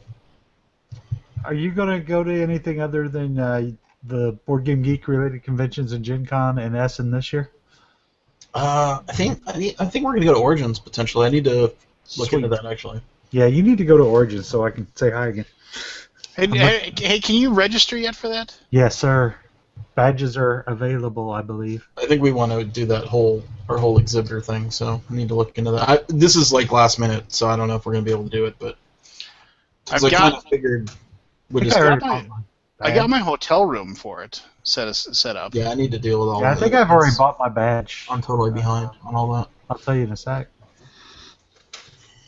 Yes, badge registration is open, Lance. I did already get my badge.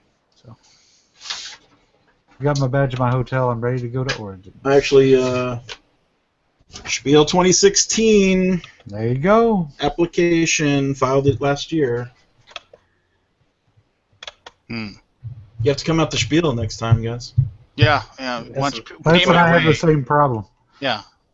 Anniversary.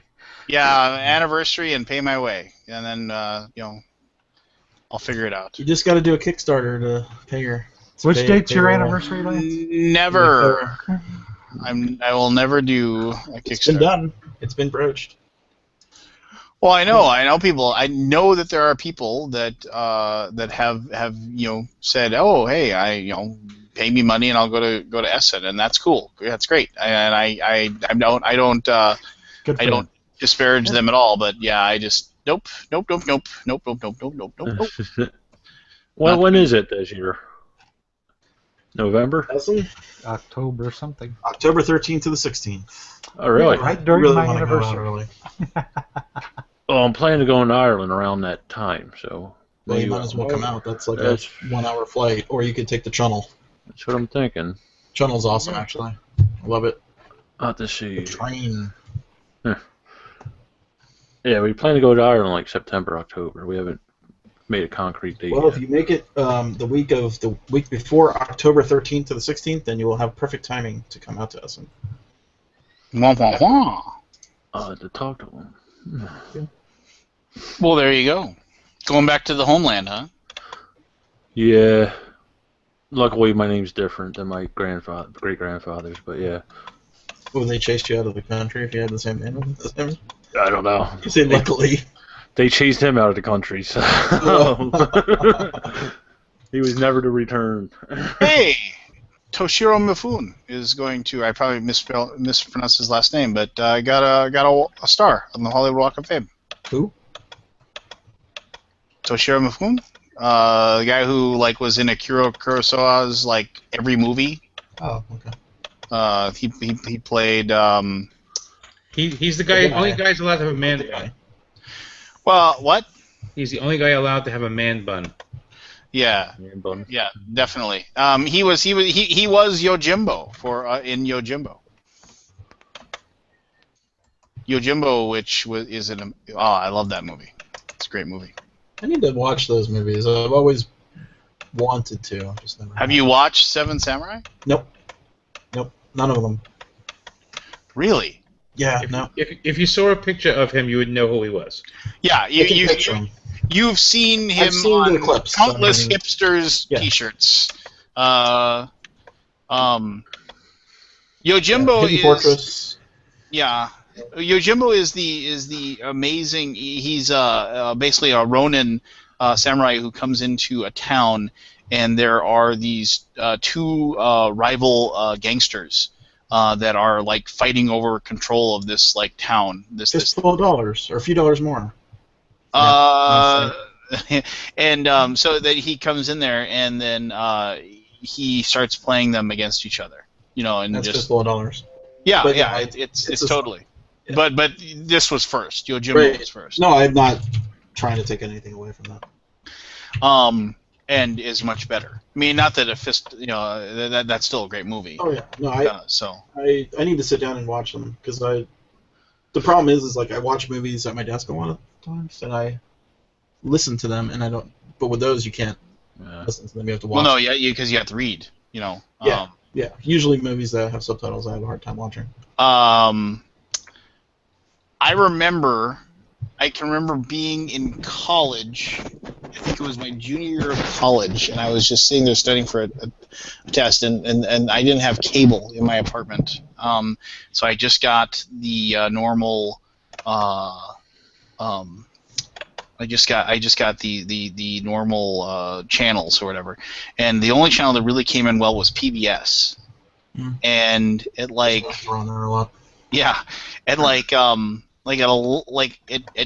12:30 at night, PBS started showing Throne of Blood, which is from Kurosawa, and it is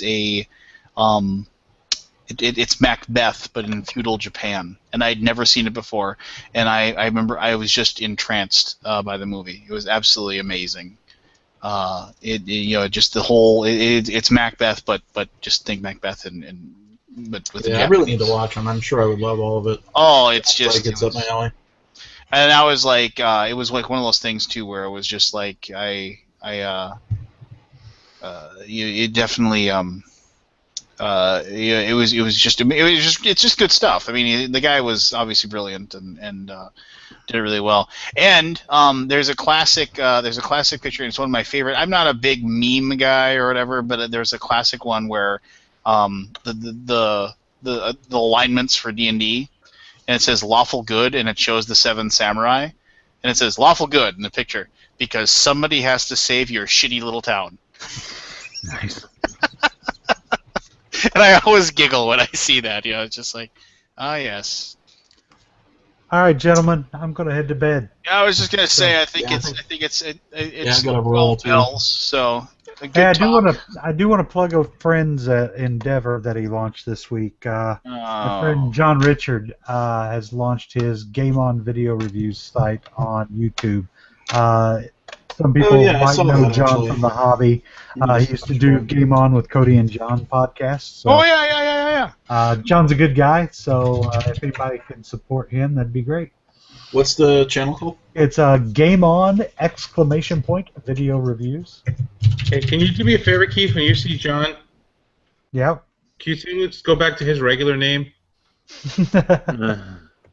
Gamers, my name is Indiana John, and welcome to Game On. Indiana John. Yeah. All right. Indiana John. Subscribed. I think that Indiana John started when he first came back to doing stuff without Cody to try to be different. But if it's a Game On, don't be Indiana John. It's like England Dan and John Ford Coley. Yeah, well, he actually the whole time when he was doing Game On with Cody and John, Indiana John was his handle on Board Game Geek. So that's where that's kind of. Oh wow, he's just getting started. Yeah, he just launched it Got this 2 week. videos. He was with the Dice Tower last year as part of. He was doing a few videos on there, and he decided to do his own thing. So. Good luck to him. Very cool. All All right, right. boys. Well, thank you very much for taking the time to be on and talk about whatever. I appreciate the insight and the conversation a great deal. I don't get to plug anything? Oh, plug. Good night, guys. While you plug. All right. February 2nd, the People versus O.J. Simpson Oh yeah. with John Travolta as Robert Shapiro and my good friend David Schwimmer as Robert Kardashian. What channel is that on? FX, was it? FX, yeah. Yeah. It should be spectacular. I did the dance number in the middle that I had added that wasn't shown on TV because Judge Ito did not want that in the actual proceedings. What was the name of the show again? It's The People versus O.J. Simpson. Oh, it's not on my DVR yet. Yeah, February 2nd. That's one thing that sucks about like modern day DVR and Uverse. I remember the TiVo had like the guide for like months, and now you get like maybe a week in advance, maybe 2. Very cool. You got anything to plug there, Barry? Nah. Nothing coming up. All right, very good. Well, for those of you who watched and listened live, my utmost and greatest thanks goes out to you.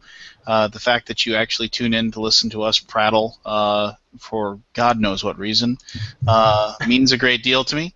For those of you who are listening after the fact, I appreciate that as well. I know, like a lot of you do it at work and what have you for some background noise. I hope that we get you through that drudgery as much as possible. My knowledge is that Barry is working very hard at putting this into podcast form and working on that process. So He is. Did you do a Kickstarter with a stretch goal to pay him? Yeah, I might have to. I don't have. He got his Working on blood money. He got his blood money. I don't have to pay him squat at this point. Yeah, it's my blood money. Yeah. So let's spend some blood here. Barry's inspired me to get a workers' comp case going. All right, No, Paul it's not wants worth it, dude. Paul wants to be on next week, so let's have Paul on next week. Well, here's the irony of the whole thing. With Paul being on next week and Paul shouting out like that, I just did the drawing for the latest contest I just had, Oh, yeah. and friggin' Paul won. Did he? What was the content for? I just started reusing the Facebook page I had set up for the podcast. Oh, okay. And since I did, I just figured anyone who was following it, I would draw a random person out of it, and I just friggin' pulled Paul's name. Nice. Tell him what he won. He won a copy of Draco Magi What? from Robert Burke Games and Gray Fox Games. Nice. Oh, cool. Nice artwork on that game. I haven't played it yet. Yeah, the game is it's a ton of fun. I thoroughly enjoy it. It's easy to learn. It's one of those games where people are like, this game is not good because if you can count cards, you can cheat. I'm like, no, counting cards is not cheating. Counting cards is a skill. Learn it. Learn it. Live it. Love it. Well, very good. Everybody have a wonderful day and doing Happy New whatever Year. it is that they do, and have an excellent new year.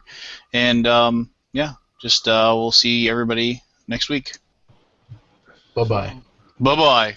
Good night. Night.